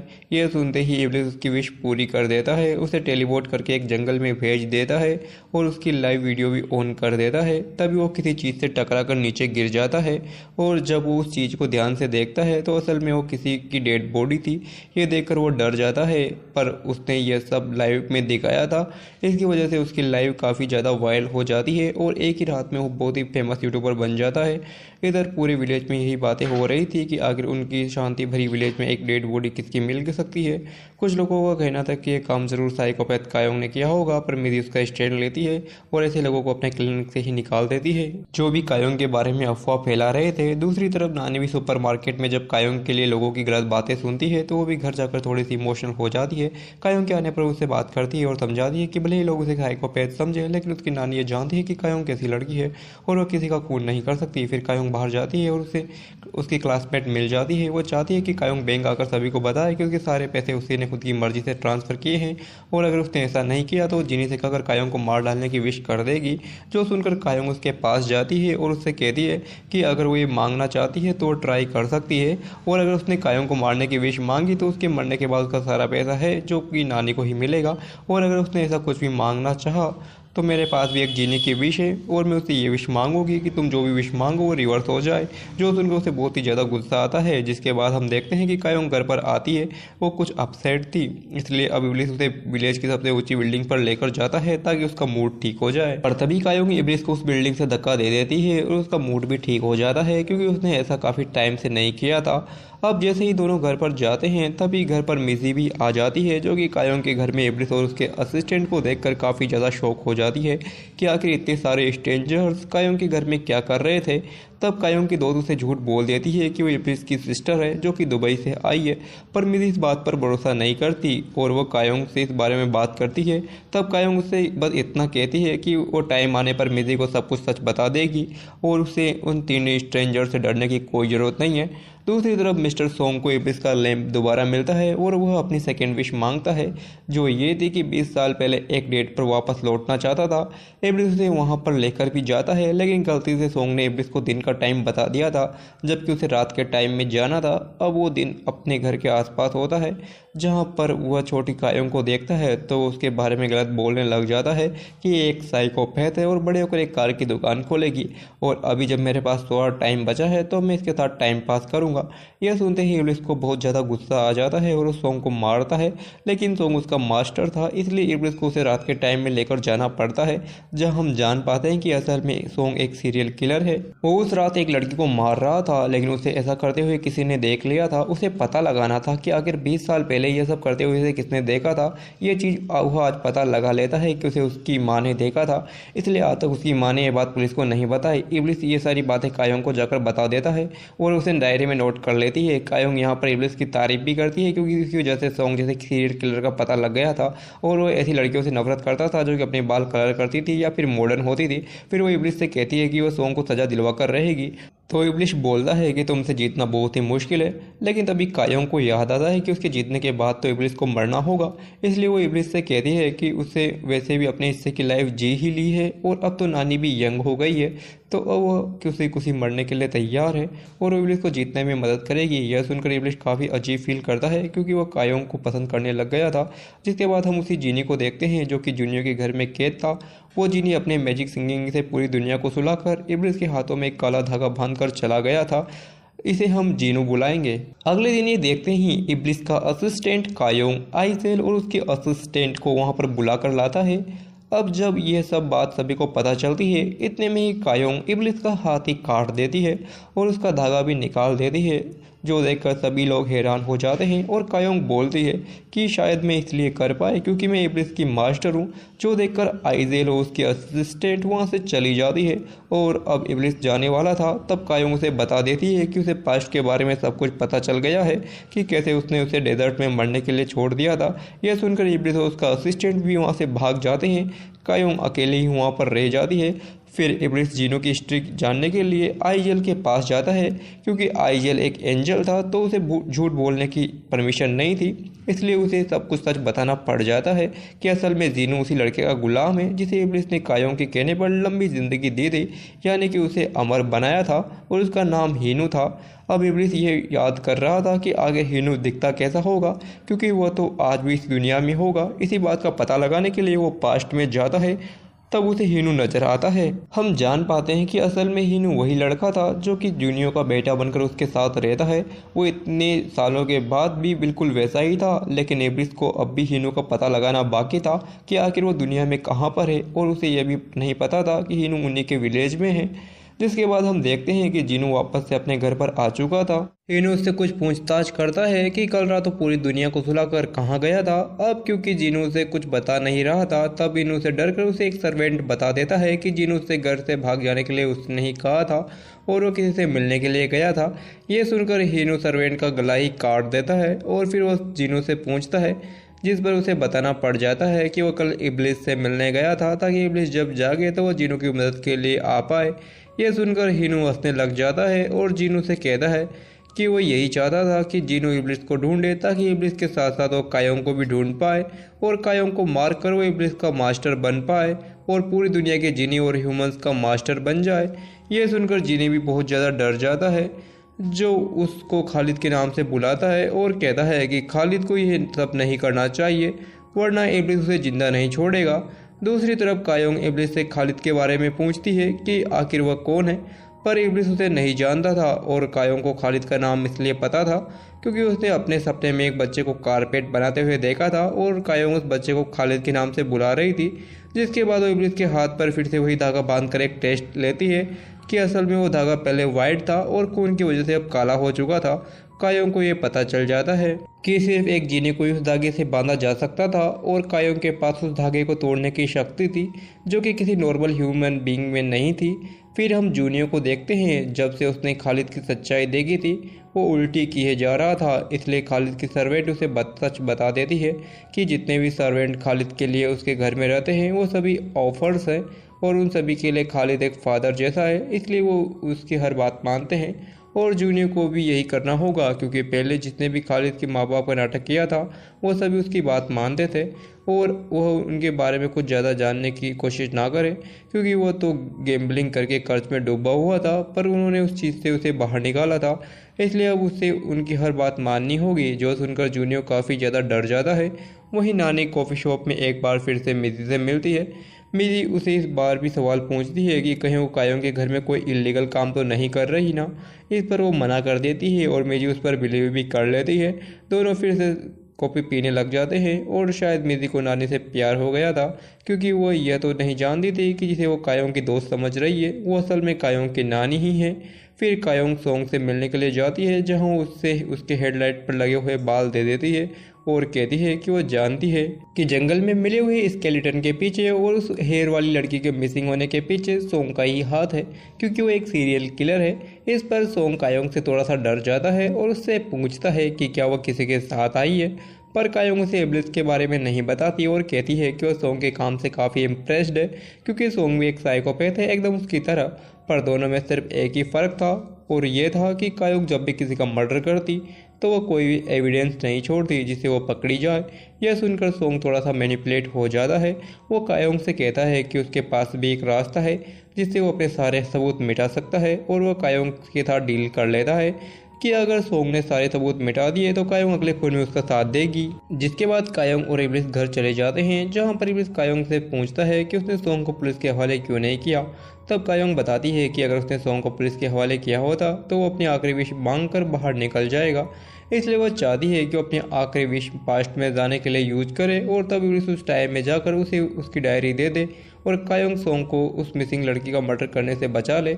जो आइडिया इब्लिस को काफ़ी अच्छा लगता है। तभी कायोंग उससे पूछती है कि उसने यह क्यों छुपाया कि कायोंग के मरने के 20 साल बाद लैब में ट्रैप हुआ था, यानी कि उसकी वजह से वो लैब में ट्रैप नहीं हुआ था। पर इब्लिस को खुद याद नहीं था कि आखिर वो 20 सालों तक कहाँ पर था और उसने क्या किया।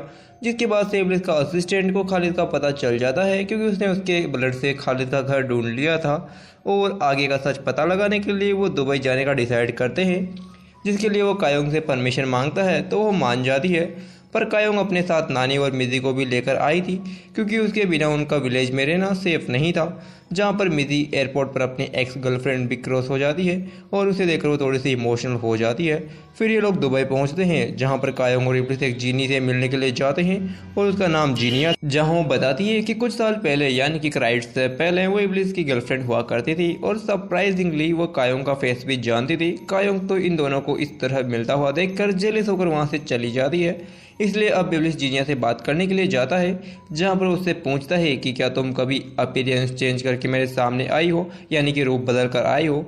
तो वो मना कर देती है। फिर वो उसके भाई जीनू के बारे में पूछता है जहाँ पर जीनिया उसे उसके बेटे के बारे में बताती है कि असल में जीनू का बेटा आधा जीनी और आधा इंसान था क्योंकि उसने एक ह्यूमन लड़की से शादी जो की थी उसका बेटा ही कारपेट बनाया करता था, इससे ज़्यादा जीनिया और कुछ नहीं जानती थी।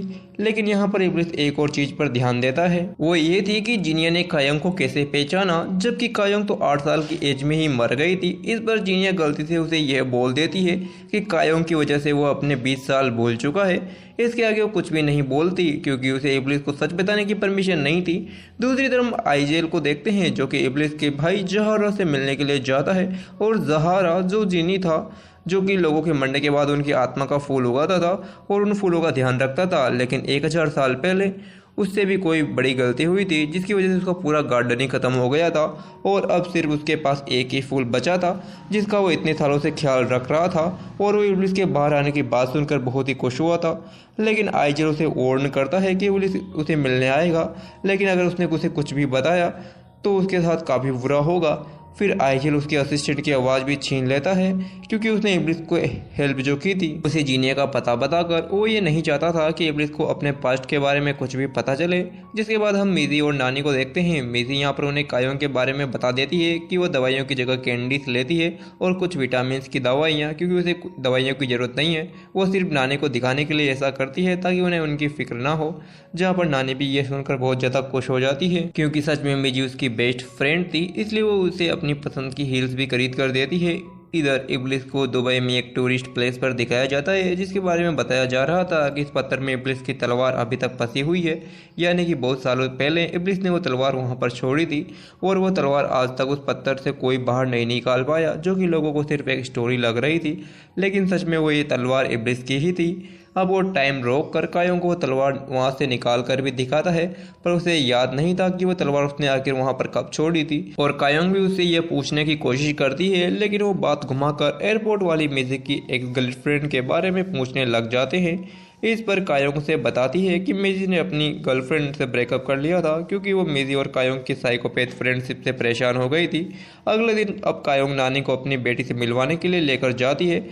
अब हम कह सकते हैं कि कायोंग की माँ से। और जब दूर से नानी अपनी बेटी को देखती है तो वो इमोशनल हो जाती है क्योंकि वो अपनी बेटी से बहुत ही प्यार करती थी और उसे काफ़ी मिस भी करती थी।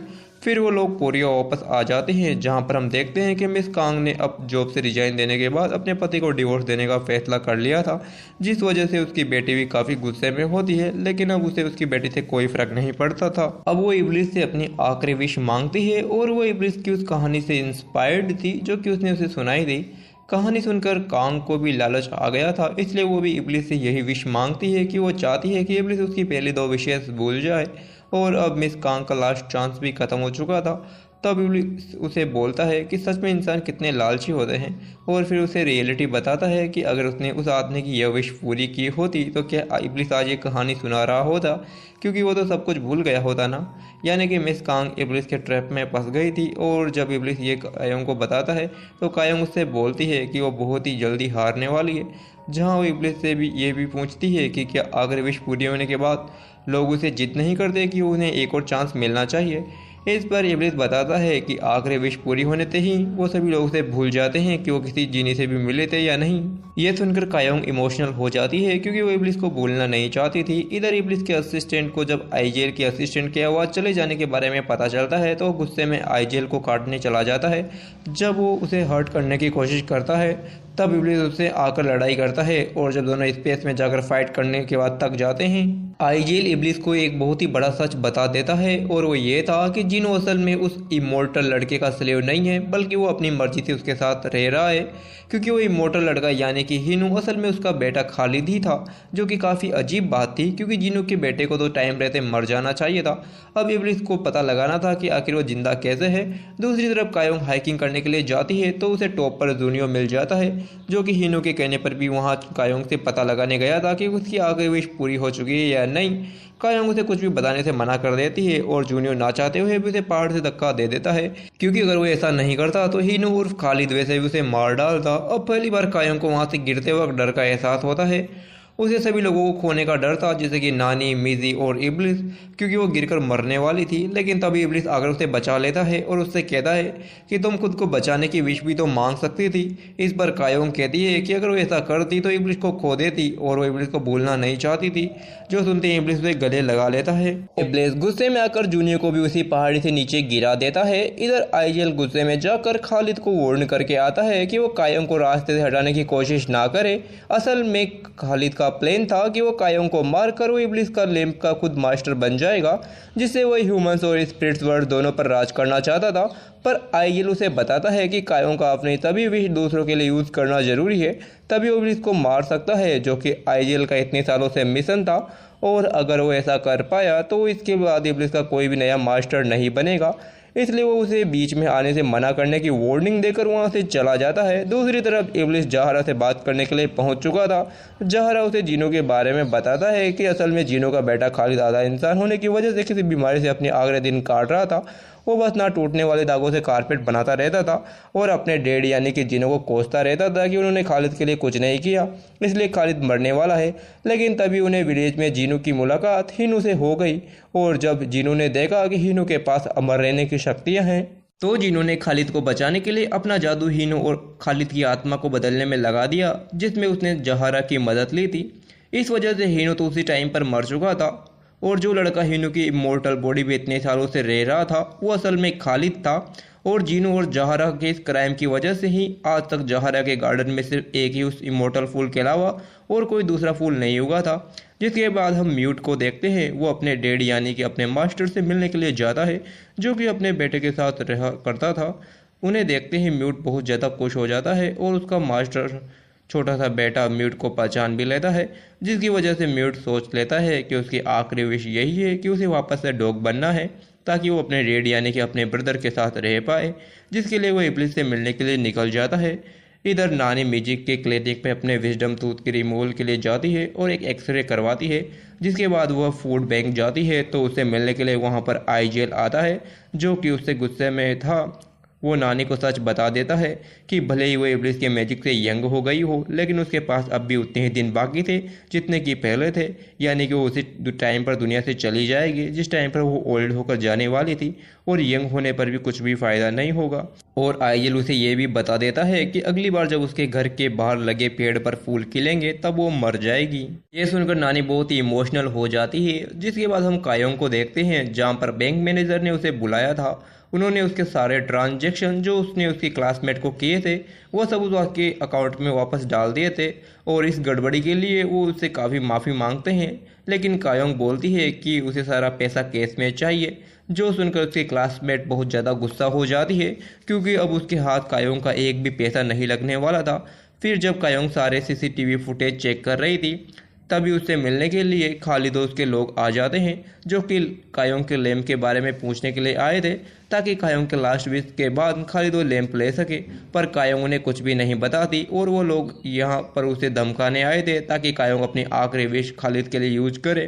पर कायोंग उसे बोल देती है कि अच्छा वो तुम ही हो जिसे मैंने पिछले जन्म में विश मांग कर बचाया था। और फिर वो उसकी इमोर्टलिटी चेक करने के लिए उसके चेहरे पर एक कट लगाती है जो कि इमीडिएटली हील हो जाता है। ये देखकर जैसे ही वो लोग उस पर हमला करने वाले थे तभी इब्लिस का असिस्टेंट जेगुआर बनकर उन पर हमला कर देता है। उसी वक्त चीफ पार्क भी अपने लोगों के साथ वहां पर आ जाता है। वो जानता था कि कायों की जान खतरे में है, इसलिए वो खालिद उसके लोगों को वहां से बाहर निकाल देता है और कायों उन्हें जेगुआर के बारे में बताती है कि वो उसका पेट है। असल में कायों को अपने गेस्ट की चिंता है, यानी कि नानी की चिंता है। वह चीप पार्क को उनका ध्यान रखने का काम देती है। इधर इब्लिस चुपके से जीनू से मिलने के लिए जाता है जिसे खालिद ने कैद कर रखा था। इब्लिस उसे बताता है कि जीनू को उसके बेटे को रोकना होगा वरना इब्लिस उसका बहुत बुरा हाल करेगा और वो यही चाहता है कि कायों अपनी आखिरी विश भी मांग ले और इब्लिस बिना खालिद का मास्टर बने कुछ से कुछ हेल्प चला जाए। इस पर जीनू से प्रॉमिस करता है कि वो उसकी हेल्प जरूर करेगा और खालिद को उसका मास्टर बनने से रोकेगा क्योंकि खालिद भी आधा इंसान ही था और उसे लालच दिया जा सकता था कि सब कुछ खत्म करके दुनिया पर राज करने का उसका प्लान था। इधर कायोंग शॉप बंद करके अपने घर जा रही थी लेकिन कुछ चोर उसके पीछे पड़ जाते हैं क्योंकि उन्होंने आज कायोंग को बैंक से बहुत सारा केस निकालते हुए देखा था।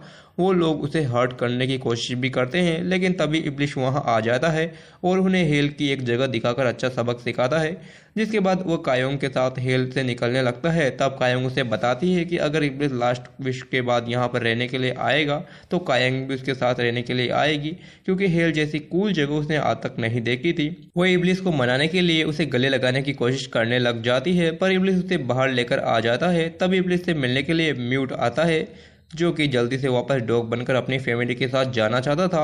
और जब म्यूट यही सब बता रहा था तभी उसके मुंह से खून भी निकलता है, यानी कि वो बीमार था और शायद उसके मास्टर ने उसे सड़क पर इसलिए छोड़ा था क्योंकि वो उसे अब नहीं रखना चाहता था। पर फिर भी म्यूट डॉग बनना चाहता था ताकि वो मरने से पहले अपने छोटे भाई से मिल पाए।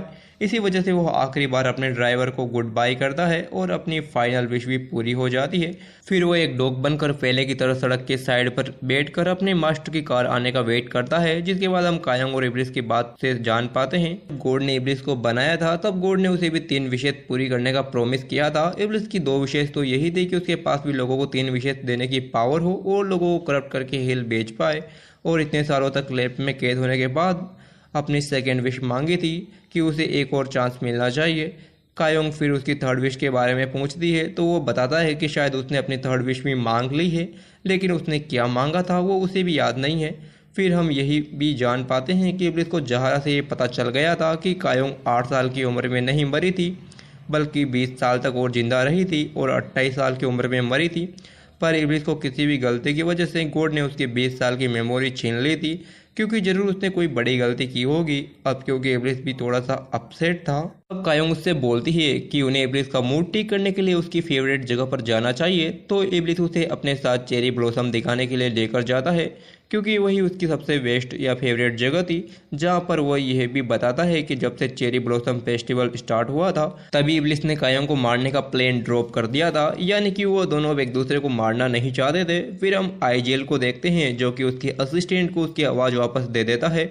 दूसरी तरफ मिजी नानी के एक्सरे को चेक कर रही थी, तभी उसे पता चलता है कि कायोंग की वो यंग फ्रेंड असल में नानी ही है, क्योंकि उसने दोनों एक्सरे मैच करके देख लिए थे और वो इस बात पर यकीन नहीं कर पा रही थी कि नानी यंग हो गई है। जिसके बाद हम देखते हैं कि कायोंग इब्लिस के लैब में जाती है, जहां वो नोटिस करती है कि इब्लिस ने लैब की दीवारों पर कुछ लिखा हुआ था, जो बात इब्लिस को भी नहीं पता थी। इसलिए वो उससे पहले पेन से सब चीज़ों को हाईलाइट करती है और फिर इब्लिस उन्हें अरेबिक में पढ़ने लग जाता है, जहां उन्हें पता चलता है कि वो सब इब्लिस ने आईजेल के पंख से लिखा था और ये उसकी 20 साल की लॉस्ट मेमोरी थी, जिसमें उसने शायद कायोंग के बारे में ही लिखा हुआ था, पर उन्होंने अभी तक इसे पूरा समझ नहीं पाए थे। इसलिए वो आईजेल और उसके असिस्टेंट को सच जानने के लिए घर पर बुलाते हैं, पर उनसे उन्हें कुछ भी पता नहीं चलता। फिर इब्लिस को सॉन्ग का सिग्नल मिलता है और अपनी लास्ट विश मांगने के लिए तैयार था, इसलिए कायोंग अपनी डायरी इब्लिस को दे देती है और पास्ट वाली कायोंग के पास जाने के लिए कहती है। जब वो हेयर गर्ल मिसिंग हुई थी, इब्लिस उसे रोकने की बहुत ज़्यादा कोशिश करता है, क्योंकि कायोंग बेट हारती जा रही थी, पर कायोंग उससे कहती है कि वो इब्लिस के लिए मरने के लिए भी तैयार है और इब्लिस को भी प्रॉमिस करना होगा कि वो सिर्फ उसी के लिए मरेगा। जिसके बाद इब्लिस टॉम के साथ पास्ट में जाता है, जहां वो जाते हैं इब्लिस कायोंग से मिलने के लिए चला जाता है और उसे डायरी पढ़ने के लिए देता है, जिसमें फ्यूचर वाली कायोंग ने विलेज में हो रही सारे इंसिडेंट के बारे में लिखा हुआ था। और उन्हें पढ़ते ही वो उस गर्ल को बचाने के लिए इब्लिस उसे जल्दी से वहां पर पहुंचाने के लिए हवा में उड़ाकर ले जाता है। जब सोंग उस लड़की को मारने की कोशिश कर रहा था, तभी कायोंग जाकर उसे अच्छा सबक सिखाती है। तब तक वहां पर इब्लिस को पुलिस को लेकर भी आ चुका था और सोंग जैसे सीरियल किलर को आखिर में कायोंग ने मैनिपुलेट कर कर जेल भेज ही दिया। फिर कायोंग इब्लिस से पूछती है कि वह उसकी मदद करने इतनी दूर आया है, यानी कि वो दोनों दोस्त बन गए होंगे। इस पर इब्लिस उसे इस तरीके से कंफ्यूज देखकर स्माइल करने लग जाता है, क्योंकि उसे कायोंग से प्यार जो हो गया था। दूसरी तरफ कायोंग भी इब्लिस के आने का वेट ही कर रही थी। जैसे ही इब्लिस आता है तो वो सोने का नाटक करने लग जाती है, जिसकी वजह से इब्लिस उसके पास आ जाता है और बताता है कि वो 20 सालों की यादों को कायोंग के लिए ढूंढ कर ही रहेगा, क्योंकि कायोंग 20 सालों में इब्लिस के साथ जो थी और जो वर्ड इब्लिस ने अपनी लैम्प के दीवारों पर सबसे ज्यादा लिखा था वो वर्ड था हबीबी, जिसका मतलब था ट्रू लव। यह बताते हुए वो उसे किस करता है। अब कायोंग भी इब्लिस को पसंद करने लगी थी। इसके बाद हम कायोंग की क्लासमेट को देखते हैं और उसे जॉब से निकाल दिया जाता है और दूसरी तरफ यूट्यूबर भी अपनी वाइफ को जीने की विश के बारे में बता देता है। अब वो दोनों डिस्कस करने लग जाते हैं कि उन्हें बाकी 2 विशेष क्या मांगनी चाहिए, जहाँ पर उसकी वाइफ ये कहती है कि उसे के डैड को कैंसर है तो वो विश कर सकता है कि उसकी डैड ठीक हो जाए, पर यूट्यूबर उसे इस तरीके से विश को वेस्ट करने से मना करता है। इधर हम खालिद की स्टोरी देख पाते हैं और क्योंकि वो हीनो की बॉडी में आ गया था तो उसने पहले अपने कारपेट बनाने वाले टैलेंट को भी बहुत सालों पहले ही खो दिया था, ना ही उसमें जीने की पावर्स थी। इसलिए उसे इब्लिस का लैम्प हासिल करना था ताकि वो पावरफुल बन सके, क्योंकि बिना पावर और टैलेंट के वो अमर होकर भी खुश नहीं था। जिसके बाद इब्लिस आईजीएल से मिलता है। वो ये जानना चाहता था कि कायोंग अब इतने टाइम तक जिंदा रहने वाली है, क्योंकि इब्लिस को ये पता चल चुका था कि पिछली लाइफ में भी कायोंग के मरने की वजह से ही इब्लिस ने अपने गुस्से से उस सिटी को डैमेज किया था और वो नहीं चाहता था कि इस लाइफ में भी कायोंग को कुछ हो जाए। जहाँ पर इब्लिस को यही तो याद था कि वो सारी चीज़ें इब्लिस ने लैब में जो कायोंग के लिए लिखी थी। जब कायोंग 8 साल की उम्र में मरने वाली थी तब उसने अपनी जो आखिरी विश मांगी थी कि उसे पनिशमेंट मिले, तो उसी पनिशमेंट के लिए गॉड ने 20 साल तक उसे और जिंदा रखा, क्योंकि इब्लिस को भी पनिशमेंट देना बाकी था। तो फिर उसके बाद कायोंग से वापस से मिलवाया, जिसके बाद उसे उससे प्यार हो गया और वो जब मरी तो उसने कुछ ऐसा किया जिसकी वजह से उसे पनिशमेंट मिली और गॉड ने उसकी 20 साल की मेमोरी भी उससे छीन ली। पर आईजीएल उसे कुछ भी नहीं बताता और वह अपनी असिस्टेंट से मिलकर उसे एक जरूरी काम दे देता है जिसके बारे में हमें अभी नहीं बताया जाता। जिसके बाद हम नानी को देखते हैं, वो कायंग और इब्लिस के लिए लंच बनाती है ताकि जितना भी टाइम बचा हुआ है उसमें वो लोग साथ में टाइम स्पेंड कर सके। जहाँ पर इब्लिस और कायोंग खाना खाने के लिए लड़ने लग जाते हैं, जो देखकर नानी श्योर हो जाती है कि दोनों की केमिस्ट्री है और हमेशा साथ रहने वाले हैं। फिर इब्लिस अपने लैम्प को एक केटल में बदलकर कायोंग को उसे संभालने को लिए दे देता है और उसे यह भी समझाता है कि कायोंग की लास्ट विश अच्छी ही होनी चाहिए, क्योंकि इसी तरह वो खालिद को रोक सकती है। और इब्लिस चाहता था कि जब खालिद उसे वो ना टूटने वाले धागे में बांध दे तब कायोंग अपने लिए विश मांग ले, और कायोंग ऐसा करने से मना कर देती है क्योंकि उसे तो इब्लिस को बचाना था। दूसरी तरफ वो यूट्यूबर पर अपने फॉलोअर्स बढ़ने पर काफ़ी ज़्यादा खुश हो जाता है, पर उसकी वाइफ उसे डिवोर्स लेना चाहती थी ताकि वह उससे एक विश मांग सके और अपने डेड को बचा सके, क्योंकि उसका हस्बैंड तो सिर्फ अपने बारे में ही सोचता था और वो काफ़ी सेल्फिश भी था।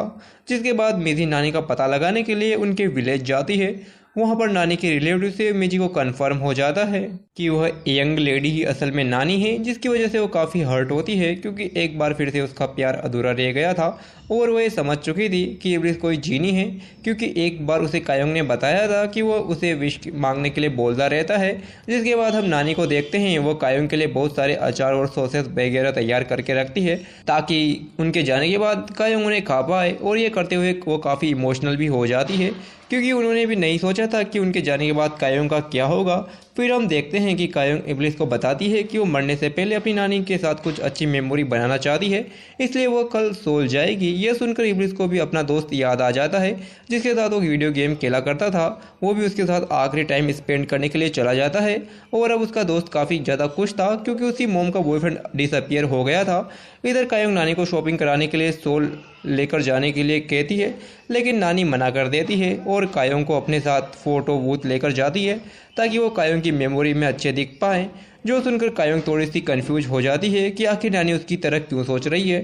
फिर कायोंग मिजी के क्लिनिक पे जाती है और वह दोनों वेडनेसडे डिनर करते हैं, जहां पर मिजी थोड़ी सी सैड होती है लेकिन वो कायोंग को कुछ नहीं बोलती। इसके बाद नानी ग्रोसरी स्टोर पर श्राद्ध का सामान खरीदने के लिए जाती है। वो अपने हस्बैंड का श्राद्ध कायोंग के साथ आखिरी बार करती है और उसे ये भी बोलती है कि उसके मरने के बाद वो सारी चीज़ें ना किया करे ताकि उसे परेशानी ना हो।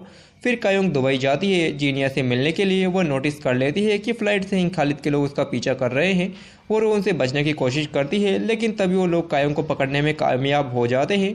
उसी वक्त जीनिया वहाँ पर आ जाती है जो कि कायोंग को बचा लेती है। फिर कायोंग उसे इब्लिस के प्यार में के बारे में पूछती है और जीनिया उसे ये सब कुछ बता देती है कि पिछली लाइफ में किसी मुत्तालिब ने कायोंग को मारा था और इब्लिस ने गुस्से में गोल्ड की बारिश की थी जिससे पूरी सृष्टि डिस्ट्रॉय हो गई थी। और जब जीनिया ये सब कुछ बता रही थी तो वो थोड़ी सी जेलस भी हो गई थी क्योंकि ये सब इब्लिस ने कायोंग के लिए किया था, इसलिए वो तेज बारिश करने वाली थी, पर कायोंग वहाँ से चली जाती है। इधर आईजीएल की असिस्टेंट भी इब्लिस के असिस्टेंट से मिलकर उसे वार्न कर देती है कि उन दोनों से कुछ तो छुपाया जा रहा है और आगे चलकर उन्हें किसी को चूज करना होगा, तो उन्हें अपने मास्टर को ही चूज करना होगा। दूसरी तरफ यूट्यूबर की वाइफ उसका चैनल डिलीट कर देती है कि अगर विश उसकी है तो चैनल भी उसी ने बनाया था, इसलिए वो चाहे जो कर सकती है। यह सुनकर वो यूट्यूबर्स को काफ़ी ज़्यादा गुस्सा आ जाता है और वो बाहर जाकर इब्लिस से यह विश करता है कि उसकी वाइफ जीनी और विश के बारे में सब कुछ भूल जाए, और इब्लिस उसकी यह विश भी पूरी कर देता है। फिर वो कायोंग से मिलने के लिए दुबई चला जाता है। उसे देखते ही गले लगा लेता है, जहाँ पर कायोंग भी कहती है कि शायद गले लगाने से उसे कुछ याद आ जाएगा। तब इब्लिस को एक झलक दिखती है, उसके सामने पास्ट की कायोंग होती है जो उसे बता रही थी कि मुत्तालिब इब्लिस का नया मास्टर है और आज वो अपनी आखिरी विश मांगने वाला है। जिस विश को पूरी करने के बाद कायोंग और इब्लिस अरब छोड़कर कोरिया जाने वाले थे, यानी कि इब्लिस ने गुस्से में वो सिटी इसलिए डिस्ट्रॉय की थी क्योंकि वो कायोंग के साथ कोरिया नहीं जा पाया था और उसके साथ एक नई लाइफ की शुरुआत नहीं कर पाया। पर असल में वहाँ पर क्या हुआ था वो अब भी उसे याद नहीं था। जिसके बाद दोनों डिनर करने के लिए जाते हैं, पर क्योंकि वो लोग वहाँ पर भी जीने की बात कर रहे थे तो उन दोनों की डेट खराब करने के लिए वहाँ पर बारिश करवा देती है। इस वजह से उन्हें कहीं और जाना पड़ता है, जहाँ पर इब्लिस कायोंग को कुछ कपड़े पहनने के लिए देता है जिसमें वो बिल्कुल पास्ट वाली कायोंग के जैसी लग रही थी। जहाँ पर दोनों साथ में डिनर भी करते हैं और एक डांस भी करते हैं, जहाँ पर कायोंग उसे यह भी बता देती है कि जब इब्लिस दूसरी बार लैंप से निकलकर उसके होटल रूम में आ गया था तभी से कायोंग उसे पसंद करने लग गई थी। दूसरी तरफ हम नानी को देखते हैं, उसकी एक ग्रैनी फ्रेंड को उस पर शक हो चुका था क्योंकि उसने नानी को स्टोर से सराद का सामान खरीदते हुए देख लिया था और जब वो फ्रिज से निकाल कर उसके हाथ का बनाया हुआ खाना टेस्ट करती है तो वो भी एकदम वैसा ही निकलता है जैसे कि ओल्ड नानी बनाया करती थी। उसी वक्त नानी भी वहाँ पर आ जाती है और वो लेडी उस नानी पर काफ़ी गुस्सा करती है और उसकी बॉडी पर वो तिल भी देख लेती है जो कि ओल्ड नानी की बॉडी पर था, जिससे कि उसे कंफर्म हो जाता है कि नानी यंग लेडी में बदल गई है। लेकिन वो नानी से बात करने के बजाय उसे ब्लैक मैजिक समझकर वहाँ से डर कर भाग जाती है और नानी उसके सामने बस किसी को सच ना बताने की रिक्वेस्ट करती रहती है। इधर खालिद को लोगों को भी ये सब कुछ पता चल चुका था क्योंकि वो लोग पूरे घर पर नजर रखे हुए थे और वह नानी को किडनैप करने का प्लान बना लेते हैं ताकि कायोंग की लास्ट विश को हासिल कर सके। लेकिन उससे पहले वो अपने आदमी को एक काम करने के लिए बोलते हैं। दूसरी तरफ इब्लिस को भी पानी में खालिद की एक झलक नजर आती है और वो खुद का ही 1000 साल पहले वाला रूप अपने सामने देखता है। हम इब्लिस के लैंप में कैद होने से पहले का टाइम देखते हैं जहां पर इब्लिस ने कायोंग को मारे हुए 20 साल हो गए थे। वो काफ़ी खुश था क्योंकि उसे कोई पनिशमेंट नहीं मिली थी। जैसा कि कायोंग ने उसके लिए विश किया था वैसा उसके साथ कुछ नहीं हुआ था। लेकिन फिर एक दिन जब इब्लिस अरेबिया की गलियों में घूमने के लिए निकलता है तो उसे कायोंग की खुशबू आती है। वो काफ़ी सरप्राइज होता है क्योंकि उसे उस मार्केट में कायोंग मिल भी जाती है जो कि अब बड़ी हो गई थी। उसके चेहरे पर भी अभी भी उन जंगली कुत्तों के काटने के निशान थे। अब इब्लिस उससे पूछने की कोशिश करता है कि वो जिंदा कैसे बच गई, पर कायोंग को कुछ याद नहीं था। असल में कायोंग बहुत ही गरीब थी और अपना गुजारा खजूर बेचकर करती थी। तो इब्लिस उसे उन खजूर के बदले बहुत सारे गोल्ड कॉइन देता है और कायोंग भी उन्हें अपने पास रख लेती है। जिसके बाद इब्लिस कायोंग पर नज़र रखता है। कायोंग अब भी बहुत ही ज़्यादा हेल्पफुल लड़की थी। वो सभी लोगों की मदद बिना किसी स्वार्थ की करती थी। जहाँ वो उसे अपना सच बता देता है कि वो एक जीनी है और वो सिर्फ कायोंग को ही नज़र आ रहा है। इस पर कायोंग स्माइल करती है। अगले दिन अब कायोंग अपने लिए एक कैमल खरीदने के लिए जाती है जिसे वो वापस से अपने घर कोरिया जा सकती थी। लेकिन जो आदमी उसे कैमल बेचने वाला होता है वो उसके सारे गोल्ड कॉइन ले लेता है और उसे बहुत ही मारता है। तभी इब्लिस आकर उस आदमी के दिल में अपना हाथ डालकर सारे गोल्ड कॉइन निकाल लेता है, जो देखकर सभी लोग इब्लिस को शैतान के नाम से बुलाते हैं। और कायोंग भी ये सब देखकर बहुत ज़्यादा डर जाती है क्योंकि उसने कायोंग के सामने उस आदमी को मार डाला था। अब इब्लिस कायोंग को मनाने के लिए उससे मिलने के लिए जाता है। वो उसे ये भी कहता है कि अगर कायोंग कोरिया जाना चाहती है तो इब्लिस उसे वहाँ पर लेकर जा सकता है। इस पर कायोंग मान जाती है और वो इब्लिस को थैंक्स भी करती है। इब्लिस उससे पूछता है कि क्या उसे उन लोगों पर गुस्सा नहीं आता या फिर उस जगह पर गुस्सा नहीं आता जहाँ पर वो रहती है, क्योंकि वो बहुत ही ज़्यादा गरीबी में जी रही थी। इस पर कायोंग उसे बताती है कि उसकी बॉडी पर जो भी निशान है उन्हें देखकर उसे लगता है कि वो मरकर बहुत ही मुश्किलों से जिंदा रही है और ज़रूर ये उसके कर्मों की सज़ा होगी। इसलिए वो अपनी लाइफ में जो कुछ भी मिला है उसके लिए वो बहुत ही ज़्यादा ग्रेटफुल है। वो यह सोचती है कि गॉड ने ज़रूर से किसी वजह से ज़िंदा रखा होगा, यही उसके लिए काफ़ी है। यह सुनकर इब्लिस को थोड़ा बहुत ही गिल्टी फील होता है क्योंकि उसकी वजह से ही कायोंग की हालत हुई थी और पहली बार इब्लिस को किसी के लिए ये सब कुछ फील हो रहा था। जिसके बाद कायोंग खालिद से मिलने के लिए जाती है क्योंकि वो उसके लिए कुछ दवाइयाँ लेकर आई थी। तभी खालिद यहाँ पर इब्लिस को देखता है। वो उससे रिक्वेस्ट करता है कि इब्लिस को स्पिरिट्स को बांधने का धागा दे सकता है जो कि उसके काम आएगा, उसके बदले में इब्लिस उसे ठीक कर दे।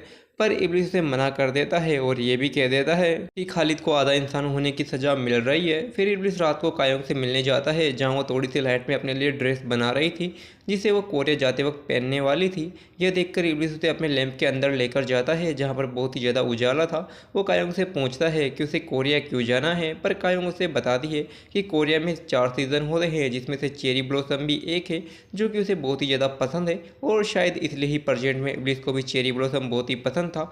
फिर इब्लिस उसे स्टार्स दिखाने भी लेकर जाता है और कायोंग की बस एक ही विश थी कि वो कोरिया वापस जाना चाहती थी। हम देख पाते हैं कि इब्लिस ने आईएल का पंख भी इसलिए तोड़ा था क्योंकि वो अपने लैंप की दीवारों पर कायोंग के बारे में ही लिखता रहता था, क्योंकि उसे उसकी सिंपलिटी से प्यार हो गया था और वो अपना मेन काम भूल ही गया था जो कि लोगों को करप्ट करना था। इसके बाद हम देखते हैं कि इब्लिस कायोंग के साथ कोरिया जाने के लिए तैयार होता है, पर तभी कोई इब्लिस के लैंप को ढूंढ लेता है और उसका नया मास्टर बन जाता है। इसलिए वो जल्दी से अपने नए मास्टर के पास जाता है। इब्लिस अपने नए मास्टर को देखकर काफ़ी शौक रह जाता है क्योंकि वो था मुतालिब। असल में वो वही आदमी था जो कि अपने बाकी लोगों के साथ मिलकर 20 साल पहले कायोंग और बाकी बच्चों की डीलिंग अरेबिया में करने के लिए आ रहा था। उस वक्त जब इब्लिस ने सभी लोगों को मार डाला था तो वो किसी तरीके से बच गया था और वो इब्लिस से बदला लेना चाहता था। इसकी वजह से वो डेजर्ट में भटक रहा था ताकि एक दिन इब्लिस का लैब मिलने के बाद वो उसका मास्टर बन सके। और जैसे ही मुतालिब उसका मास्टर बनता है तो वो सबसे पहले अपनी दो विशेष बता देता है। पहली अरेबिया का सबसे अमीर आदमी बनने की, और जो भी उसे नफरत करे या उसके अमीर होने की रेस्पेक्ट ना करे उसे बहुत ही दर्दनाक मौत मिले। उसके ऐसी विश की वजह से वहाँ पर बहुत सारे लोगों की मौतें होने लग जाती है। जिसके बाद मुतालिब की नज़र कायोंग पर पड़ती है। वह समझ चुका था कि कायोंग वही लड़की है जिसे वो कोरिया से लेकर आया था, इसलिए वो कायोंग के सामने कुछ पैसे फेंकर उसे खरीदने की कोशिश करता है। पर कायोंग ऐसा करने से मना कर देती है और उसे ये भी कहती है कि वो बस अपनी मेहनत से पैसे कमाती है और वो वापस से कोरिया भी जाने वाली है।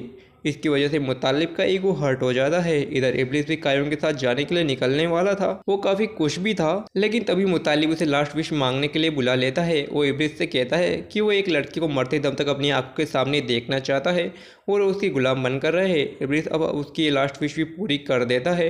अब जैसे ही उसकी विश पूरी होती है तो कायोंग भी मैजिक से वहाँ पर आ जाती है, जिसे देखकर इब्लिस शॉक हो जाता है। जब मुतालिब इशारा करता है कि ये वही लड़की है जिसके लिए उसने विश मांगी थी, तो इब्लिस को अपनी गलती का एहसास होता है कि उसने ये क्या कर दिया। वो कायोंग को बचाने की कोशिश करता है, लेकिन उसी बीच खालिद, जो कि हबीनो की बॉडी में था क्योंकि जिन्होंने उसकी सोल एक्सचेंज करवा दी थी, वो इब्लिस के पैरों पर अपना मैजिकल थ्रेड बांध देता है, जिसकी वजह से इब्लिस अपनी जगह से हिल भी नहीं पाता। जैसा कि कायोंग खालिद को पहचानती है तो उसे मदद मांगने की कोशिश करती है, पर खालिद मुतालिब को बता देता है कि कायोंग इब्लिस से प्यार करती है और वो कभी उसकी गुलाम नहीं बनेगी। इसी वजह से मुतालिब इब्लिस के सामने ही कायोंग को मार देता है। यह देखकर इब्लिस किसी तरीके से कायोंग के पास पहुंचता है और वो लोगों के सामने अपना लैंप लाकर उससे रिक्वेस्ट करता है कि कोई भी उसका नया मास्टर बन जाए और पहले विश कायोंग को बचाने की मांगे। जिसके बाद की दो विशेष में इब्लिस उस इंसान को कुछ भी देने के लिए तैयार है, क्योंकि अभी भी कायोंग की सांसें चल रही थी। लेकिन लोग लैंप देखकर इतनी ज़्यादा लालची हो जाते हैं कि एक आदमी लैंप का मास्टर बनकर अपने लिए बहुत सारा सोना मांगता है, लेकिन उतने सोने से भी उसका सेटिस्फेक्शन नहीं मिलता। वो इब्लिस से बोलता है कि उसे और ज़्यादा सोना चाहिए, इसलिए इब्लिस उसकी विश पूरी करता है। लेकिन जब वो इतने सोने से भी सेटिस्फाइड नहीं होता तो उसके आखिरी विश में भी वो बहुत ज़्यादा सोना मांगता है, क्योंकि वो इब्लिस का मास्टर था, इसलिए उसे न चाहते हुए भी उसकी विश पूरी करनी ही पड़ती है और आसमान से सोने की बारिश कराए देता है। लेकिन इन सब की वजह से वह कायोंग को नहीं बचा पाता। वो इतनी ज़्यादा गुस्से और दुख में होता है कि खून के आंसू रोता है। फिर कायोंग अपनी आखिरी सांसों में इब्लिस से वादा करती है कि वो अपने बाकी जन्मों में इब्लिस से मिलने की कोशिश ज़रूर करेगी और इब्लिस को उसे ढूंढना ही होगा। और वो मरते मरते इब्लिस के पेड़ से वो धागा भी खोल देती है, जिसके बाद इब्लिस गुस्से में सबसे पहले अपनी तलवार से मुतालिब को मारता है। फिर गांव के बाकी सभी लोगों को सोने की बारिश के तूफान लाकर वहीं पर मार देता है। उन सब मरने वालों में हिनू भी था, जो कि खुद खालिद की बॉडी में आने की वजह से मारा गया था। लेकिन उसके बाद उसकी आत्मा भटकती रही जब तक उसने वापस से इब्लिस और कायोंग को नहीं ढूंढ लिया। लेकिन अभी इब्लिस की पनिशमेंट ख़त्म नहीं हुई है। इस जन्म में भी वो कायोंग से 3 विशेष से बना हुआ है और कायोंग की जो भी फाइनल विश होगी इब्लिस को उसे पूरा करना ही होगा। और अब जाकर कायोंग की आखिरी विश पूरी हुई थी, क्योंकि इब्लिस ने अपना प्यार खोया था और यह उसकी सबसे बड़ी सजा थी। जिसके बाद इब्लिस कायोंग की बॉडी को डेजर्ट में लेकर जाता है दफनाने के लिए, और फिर वो गॉड से बोलता है कि आपको मेरी गलती के लिए जो भी पनिशमेंट देनी है वो दे दो, मैं उसे खुद से एक्सेप्ट कर लूँगा, लेकिन इसके बदले मुझे एक चांस चाहिए। मैं कायोंग से किसी भी एक जन्म में उससे मिलना चाहता हूँ। यह सब बोलते हुए वो वापस से लैंप के अंदर बंद हो जाता है। हफीनों की भटकती हुई सोल को भी मुक्ति मिल जाती है। जिसके बाद हम उस ओल्ड ग्रैनी को देखते हैं, जो कि सभी लोगों को लेकर कायोंग के घर पहुँच जाती है और गुस्से में नानी के ऊपर चिल्ला रही थी, उसे बाहर आने के लिए कह रही थी। लेकिन नानी घर पर नहीं थी, क्योंकि वो पहले ही मिजी से मदद लेने के लिए चली गई थी और उनके दांत में बहुत ही ज़्यादा दर्द भी हो रहा था। वो मिजी के साथ अपने घर भी वापस आ जाती है और दूर से अपने घर के बाहर हो रहे सब तमाशे को देखती है। पर तभी वो देखती है कि खालिद का एक आदमी अपनी कार से ग्रैनी को हिट कर देता है और वो वहीं पर मारी जाती है। और अब वो उनके प्लान के मुताबिक खुद ही पुलिस को कॉल कर देता है और इस एक्सीडेंट के बारे में भी बता देता है। और पुलिस कायोंग को बता देता है कि उसे सब कुछ याद आ गया है, वो कायोंग का गुनहगार है। लेकिन वो उस पर बिल्कुल भी गुस्सा नहीं होती और उसे समझाती है कि वो सब उनका पास्ट था, अभी वो प्रेजेंट में है और उन्हें सब कुछ भूल जाना चाहिए और अपने फ्यूचर को बचाना चाहिए। दूसरी तरफ यूट्यूबर की वाइफ विशेष के बारे में सब कुछ भूल गई थी, पर क्योंकि उसने चैनल का पासवर्ड भी जीने की विश से रिलेटेड रखा हुआ था तो वो उस पासवर्ड को भी भूल गई थी। इसलिए वो पूरे दिन अपनी वेडिंग की डेट्स और अपने हस्बैंड की बर्थ डेट सब कुछ ट्राई करती है, लेकिन उससे भी उसका चैनल रिकवर नहीं होता। जब जैसे ही उसका हस्बैंड ये सब कुछ देखता है कि उसकी वाइफ उससे कितना प्यार करती है, उसने अपने सारे पासवर्ड और आईडी से उसके बर्थडे और उसके उसकी एनिवर्सरी से रिलेटेड ही रखे हुए हैं। तो उसे रियलाइज़ होता है कि उसकी वाइफ उसे कितना ज़्यादा प्यार करती है, जिसकी वजह से वो डिसाइड कर लेता है कि वो लास्ट विश में क्या मांगेगा। इधर इब्लिस और कायोंग मिजी के क्लिनिक जाते हैं जहाँ पर नानी भी थी, और कायोंग उन लोगों को एक सेफ जगह पर लेकर जाती है जो कि इब्लिस का लैम्प था। वो उन लोगों को वहीं पर रहने के लिए कहती है क्योंकि अब कायोंग और इब्लिस खालिद से निपटने के लिए जाने वाले थे। दूसरी तरफ हम म्यूट के पेरेंट्स को देखते हैं। उनका बेटा बार बार यही बोल रहा था कि वो अपने डॉग से मिला था। असल में उसके डॉग ने ही बताया था कि उसका गुम हुआ टॉय कहाँ पर है, जिसकी वजह से म्यूट के पेरेंट्स को भी इस बात पर थोड़ा सा यकीन हो जाता है। लेकिन वो म्यूट को वापस नहीं ले जाने वाले थे, पर उनकी जगह पर एक और अच्छा इंसान था जो कि इस तरह के लावारिस डॉग्स को अपने शेल्टर में लेकर जाता था। और वो इंसान था म्यूट का बॉडीगार्ड, क्योंकि म्यूट ने अपने डॉग बनने से पहले अपने सारे पैसे वगैरह उसी को दे दिए थे। इस वजह से वो बहुत ही रिच इंसान बन गया था और अब उन डॉग्स को लिए काम करता था। भले ही म्यूट को उसके बारे में कुछ भी याद नहीं था, लेकिन फिर भी उसे एहसास ज़रूर था कि उन डॉग्स और कैट्स की हेल्प करनी है, और वो उससे काफ़ी प्यार भी करता था। फिर हम कायोंग को देखते हैं, वो अपने सारे पैसे लेकर अपनी क्लासमेट से मिलने के लिए जाती है और उसे एक ऑफ़र देती है कि वो उसके सारे पैसे रख ले, जिसके बदले उसे अपनी लास्ट विश उसे सेल करनी होगी। उसकी क्लासमेट बोलती है कि वो भला ऐसा क्यों करेगी, तो कायोंग उसे बताती है कि अगर वो ऐसा नहीं करेगी तो भी कायोंग उसके बाद ही विश मांगेगी और जीनी से यही कहेगी कि उसकी क्लासमेट की विश कैंसिल हो जाए, यानी कि उसे कोई फ़ायदा नहीं होने वाला था। इसकी वजह से कायोंग को विश सेल करने के लिए वो मान जाती है और इब्लिस से जाकर लास्ट विश यही करती है कि वो कायोंग को अपनी लास्ट विश दे रही है। जिसके बाद हम देखते हैं कि कायोंग से मिलने के लिए आईजीएल आता है। वो भी कायोंग को मैनिपुलेट करना चाहता था ताकि वो लास्ट में एक अच्छी विश मांगे और उसके बाद वो इब्लिस का गला काट कर उसे मार डाले, जिस पर कायोंग उससे कहती है कि वो सिर्फ गॉड के पीछे छुपकर इब्लिस से जेलस फील करता है, क्योंकि इब्लिस जीनी होकर भी उससे ज़्यादा अच्छा था और वो कभी भी इब्लिस को नहीं मार पाएगा, क्योंकि वो अपनी आखिरी विश में बहुत ही ज़्यादा शेल्फिश विश मांगने वाली है। जो सुनकर आईजीएल को बहुत ही ज़्यादा गुस्सा आता है। फिर कायोंग इब्लिस से मिलने के लिए जाती है, जहाँ पर उससे बताता है कि उनके बीच में जो बेट लगी थी लोगों को करप्ट और काइंड प्रूव करने की, वो उनके बीच टाई हो गई है, क्योंकि म्यूट और उसकी क्लासमेट और यूट्यूबर ने आखिर में दूसरों के भले के लिए विश मांगी थी।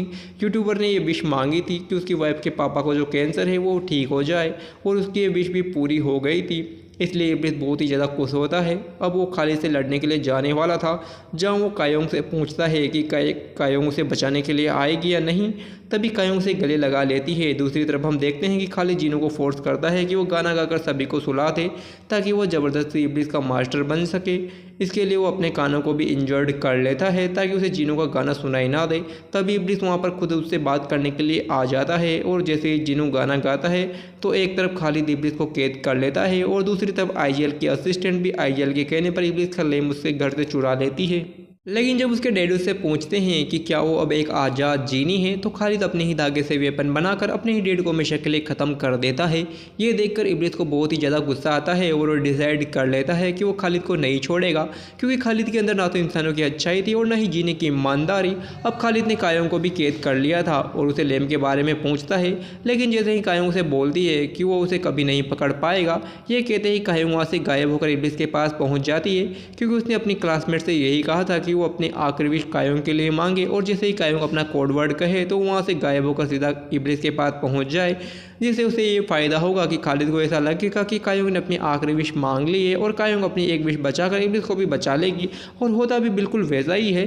कायोंग इब्लिस के सारे धागे खोल देती है और खालिद को ख़त्म करने के लिए इब्लिस वहाँ से निकल जाता है। दूसरी तरफ सभी लोग कायोंग को ढूंढ रहे थे। तब आईजीएल की असिस्टेंट लैंप लाकर खालिद के पास आती है और इसके अंदर इब्लिस का असिस्टेंट बाहर आता है। यह देखकर बहुत ही हैरान था कि आईजीएल के असिस्टेंट ने लैंप खुद ही खालिद को लाकर दे दिया।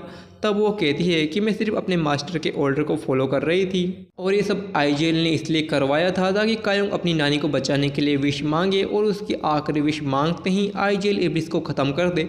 खालिद भी अब यहाँ पर समझ जाता है कि कायोंग की अब भी एक विश बाकी है, क्योंकि लैंप अभी तक उसके हाथों से डिसअपियर नहीं हुआ था और उसे पागल बनाया गया है, और वो लोग वापस से कायोंग को ढूंढने वाले थे। इब्लिस का असिस्टेंट जैगुआर बनकर उन सभी को लड़ाई करता है। वहीं दुबई से इब्लिस अपनी तलवार ले लेता है। अपनी तलवार पर उन धागों को बांधकर उस इमोर्टल फोल को काटकर ख़त्म करने वाला था। उसके ऐसा करते ही खालिद मर जाता, पर तभी आईजीएल वहाँ पर आ जाता है, जो कि इब्लिस को ऐसा नहीं करने दे सकता था, क्योंकि इब्लिस का मरना ज़रूरी था। वो इब्लिस से ये भी कहता है कि उसके मरने के बाद वैसे भी कायोंग उसे भूल जाएगी और वो वापस एक साइकोपैथ की लाइफ जिएगी। पर इब्लिस इस पर एग्री नहीं करता। वो उससे कहता है कि कायोंग साइकोपैथ नहीं है, क्योंकि वो हमेशा दूसरों की मदद करती है वो ज़रूर एक काइंड विश ही मांगेगी। और यही वजह थी कि गॉड ने उन दोनों को वापस मिलाया था, क्योंकि कायोंग का दिल और उसका प्यार सच्चा था। अब इब्लिस और आइजल के बीच में वॉर शुरू हो जाती है, जो कि हज़ारों साल पहले भी उनके बीच हुआ था। इधर खालिद मिजी और नानी को भी लैम्प से बाहर निकाल लेता है। ये सारी सिचुएशन देखकर और खालिद के हाथों में वो धागा देखकर नानी समझ जाती है कि आज ही उनका आखिरी दिन है, तभी वो वहाँ पर उन्हें मारने वाले थे। लेकिन इब्लिस का असिस्टेंट आकर खालिद पर हमला कर देता है, पर खालिद अपने धागे से हथियार बनाकर उसे मार देता है और वो मरते मरते भी अपने मास्टर का ऑर्डर फॉलो करते हुए उन्हें बचाने की पूरी कोशिश करता है। तभी खालिद का एक आदमी मिजी को शूट करने वाला था, लेकिन उससे पहले नानी मिजी के सामने आ जाती है और उन्हें गोली लग जाती है, यानी कि अब उनके मरने का टाइम आ चुका था। और आइजल की बात भी सच थी, क्योंकि नानी ने ही अपने घर के सामने वाले पेड़ पर फूल लगाए थे और वो असल में इब्लिस की फूल वाली हेयर क्लिप थी, जिसे नानी ने अपने कपड़े सुखाते वक्त वहाँ पर लगाया था। और वो मरते मरते भी खालिद के उस धागे को भी खा जाती है, ताकि वो उनका इस्तेमाल ना कर पाए। अब कायों को भी पकड़कर नानी के सामने लाया जाता है, जहाँ पर उन्हें मरता हुआ देखकर बहुत ही ज़्यादा चिल्लाने लग जाती है। तब खालिद उसे अपनी आखिरी विश उनके लिए यूज करने के लिए बोलता है, लेकिन उससे पहले वो मिजी को मारने वाला था और ग्रैंडमा के पेट से वो धागे निकालने वाला था। पर तभी चीप पार्क वहाँ पर अपनी आर्मी के साथ उन्हें बचाने के लिए आ जाते हैं, क्योंकि कायों ने उन्हें पहले ही वार्न कर दिया था कि जब उनके विलेज के सारे बर्ड्स मर जाएंगे तब उन्हें बचाने के लिए आना ही होगा। इधर इब्लिस भी आइजल के पंख काट देता है, लेकिन उसे मारता नहीं, जिस पर इब्लिस उसे कहता है कि अभी तो आइजल को उसका गला जो काटना है, इसलिए वो उसे मार नहीं सकता। जो सुनकर अब आइजल के अंदर भी जो गुस्सा था वो खत्म हो जाता है, क्योंकि वो बस इतने सालों से इब्लिस से जीतने के लिए सब कुछ कर रहा था। इधर खालिद कायों को लेकर अंदर आ जाता है, वो उसे मारने वाला था, ताकि कायों के मरने पर इब्लिस को वहाँ पर आना ही होगा, जैसे वो उसके पास्ट लाइफ में किया था।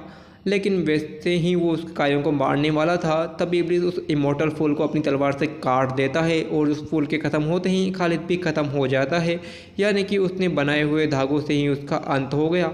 जिसके बाद इब्लिस कायों के पास आ जाता है, लेकिन तब तक उन्होंने अपनी नानी और असिस्टेंट को खो दिया था। इस वजह से मिजी और कायोंग दोनों ही बहुत ज़्यादा दुखी होते हैं। तभी कायोंग से मिलने के लिए वहाँ पर उसकी क्लासमेट आती है। वो असल में कायोंग को उसके पैसे वापस लौटाने आई थी, क्योंकि वो तो सब कुछ भूल गई थी कि उसके पास वो पैसे किस तरीके से आए थे। जिस पर कायोंग उससे कहती है कि वो पैसे अपने पास रख सकती है, क्योंकि उसने ज़रूरत के वक्त कायोंग की हेल्प की थी। पर वो उन पैसों को लेने से मना कर देती है और वो कहती है कि उसे अपनी जॉब और नॉर्मल लाइफ वापस चाहिए, तो क्या वो उसके लिए उसमें मदद कर सकती है। जिसकी वजह से कायोंग को पैसों को लेकर अपने घर के बाहर लगे मिर्ची के पौधों के नीचे दफना देती है। अगले दिन मिजी कायोंग से मिलने के लिए आती है, जहाँ वो बताती है कि उसने भी सिर्फ नानी को नहीं खोया था, बल्कि अपने प्यार को भी खोया था, क्योंकि नानी यंग लेडी बन गई थी, तब मिजी को उनसे प्यार हो गया था।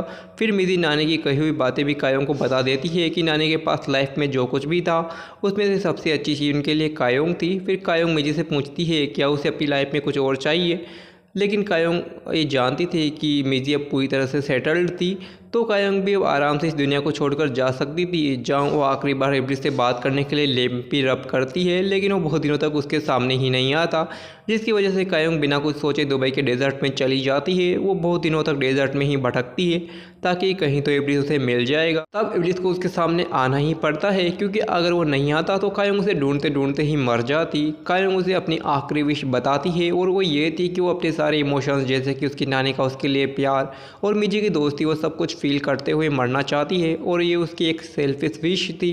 असल में वो करप्ट इसलिए बनी थी ताकि वो कम से कम इब्लिस को तो बचा सके, जिससे वो प्यार करती है। यह देखकर इब्लिस पहली बार किसी इंसान के सामने झुकता है, और वो थी कायोंग। फिर इब्लिस आखिरी बार उसके सामने अपनी फीलिंग्स का फेस करता है कि वो उससे बहुत ही प्यार करता है और हमेशा के लिए वहाँ से चला जाता है। अब कायोंग को हर इमोशंस जो भी उसने अपने बचपन से अभी तक देखा था वो उसे सब कुछ फील होता है, और वो पहली बार ज़िंदगी में सब कुछ फील करके बहुत ज़्यादा रोती है।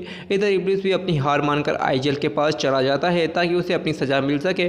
तभी उसे आइजल बताता है कि कायोंग अगले दिन मरने वाली है, जो सुनकर इब्लिस भी उसके आखिरी वक्त में प्रे करता है कि गॉड कायोंग को बचा ले, क्योंकि वो बुरी नहीं थी। और ऐसा भी पहली बार हुआ था कि कोई जिन इंसान के लिए कुछ मांग रहा था, वो आखिरी वक्त भी उसके साथ बिताना चाहता था, लेकिन आइजल अपने वादे से पीछे हटने के लिए उसे मना करता है, और फिर वो उसका गला काट कर उसे हेल भेज देता है। अगले दिन हम देखते हैं कि कायोंग अभी तक डेजर्ट में रो रही थी।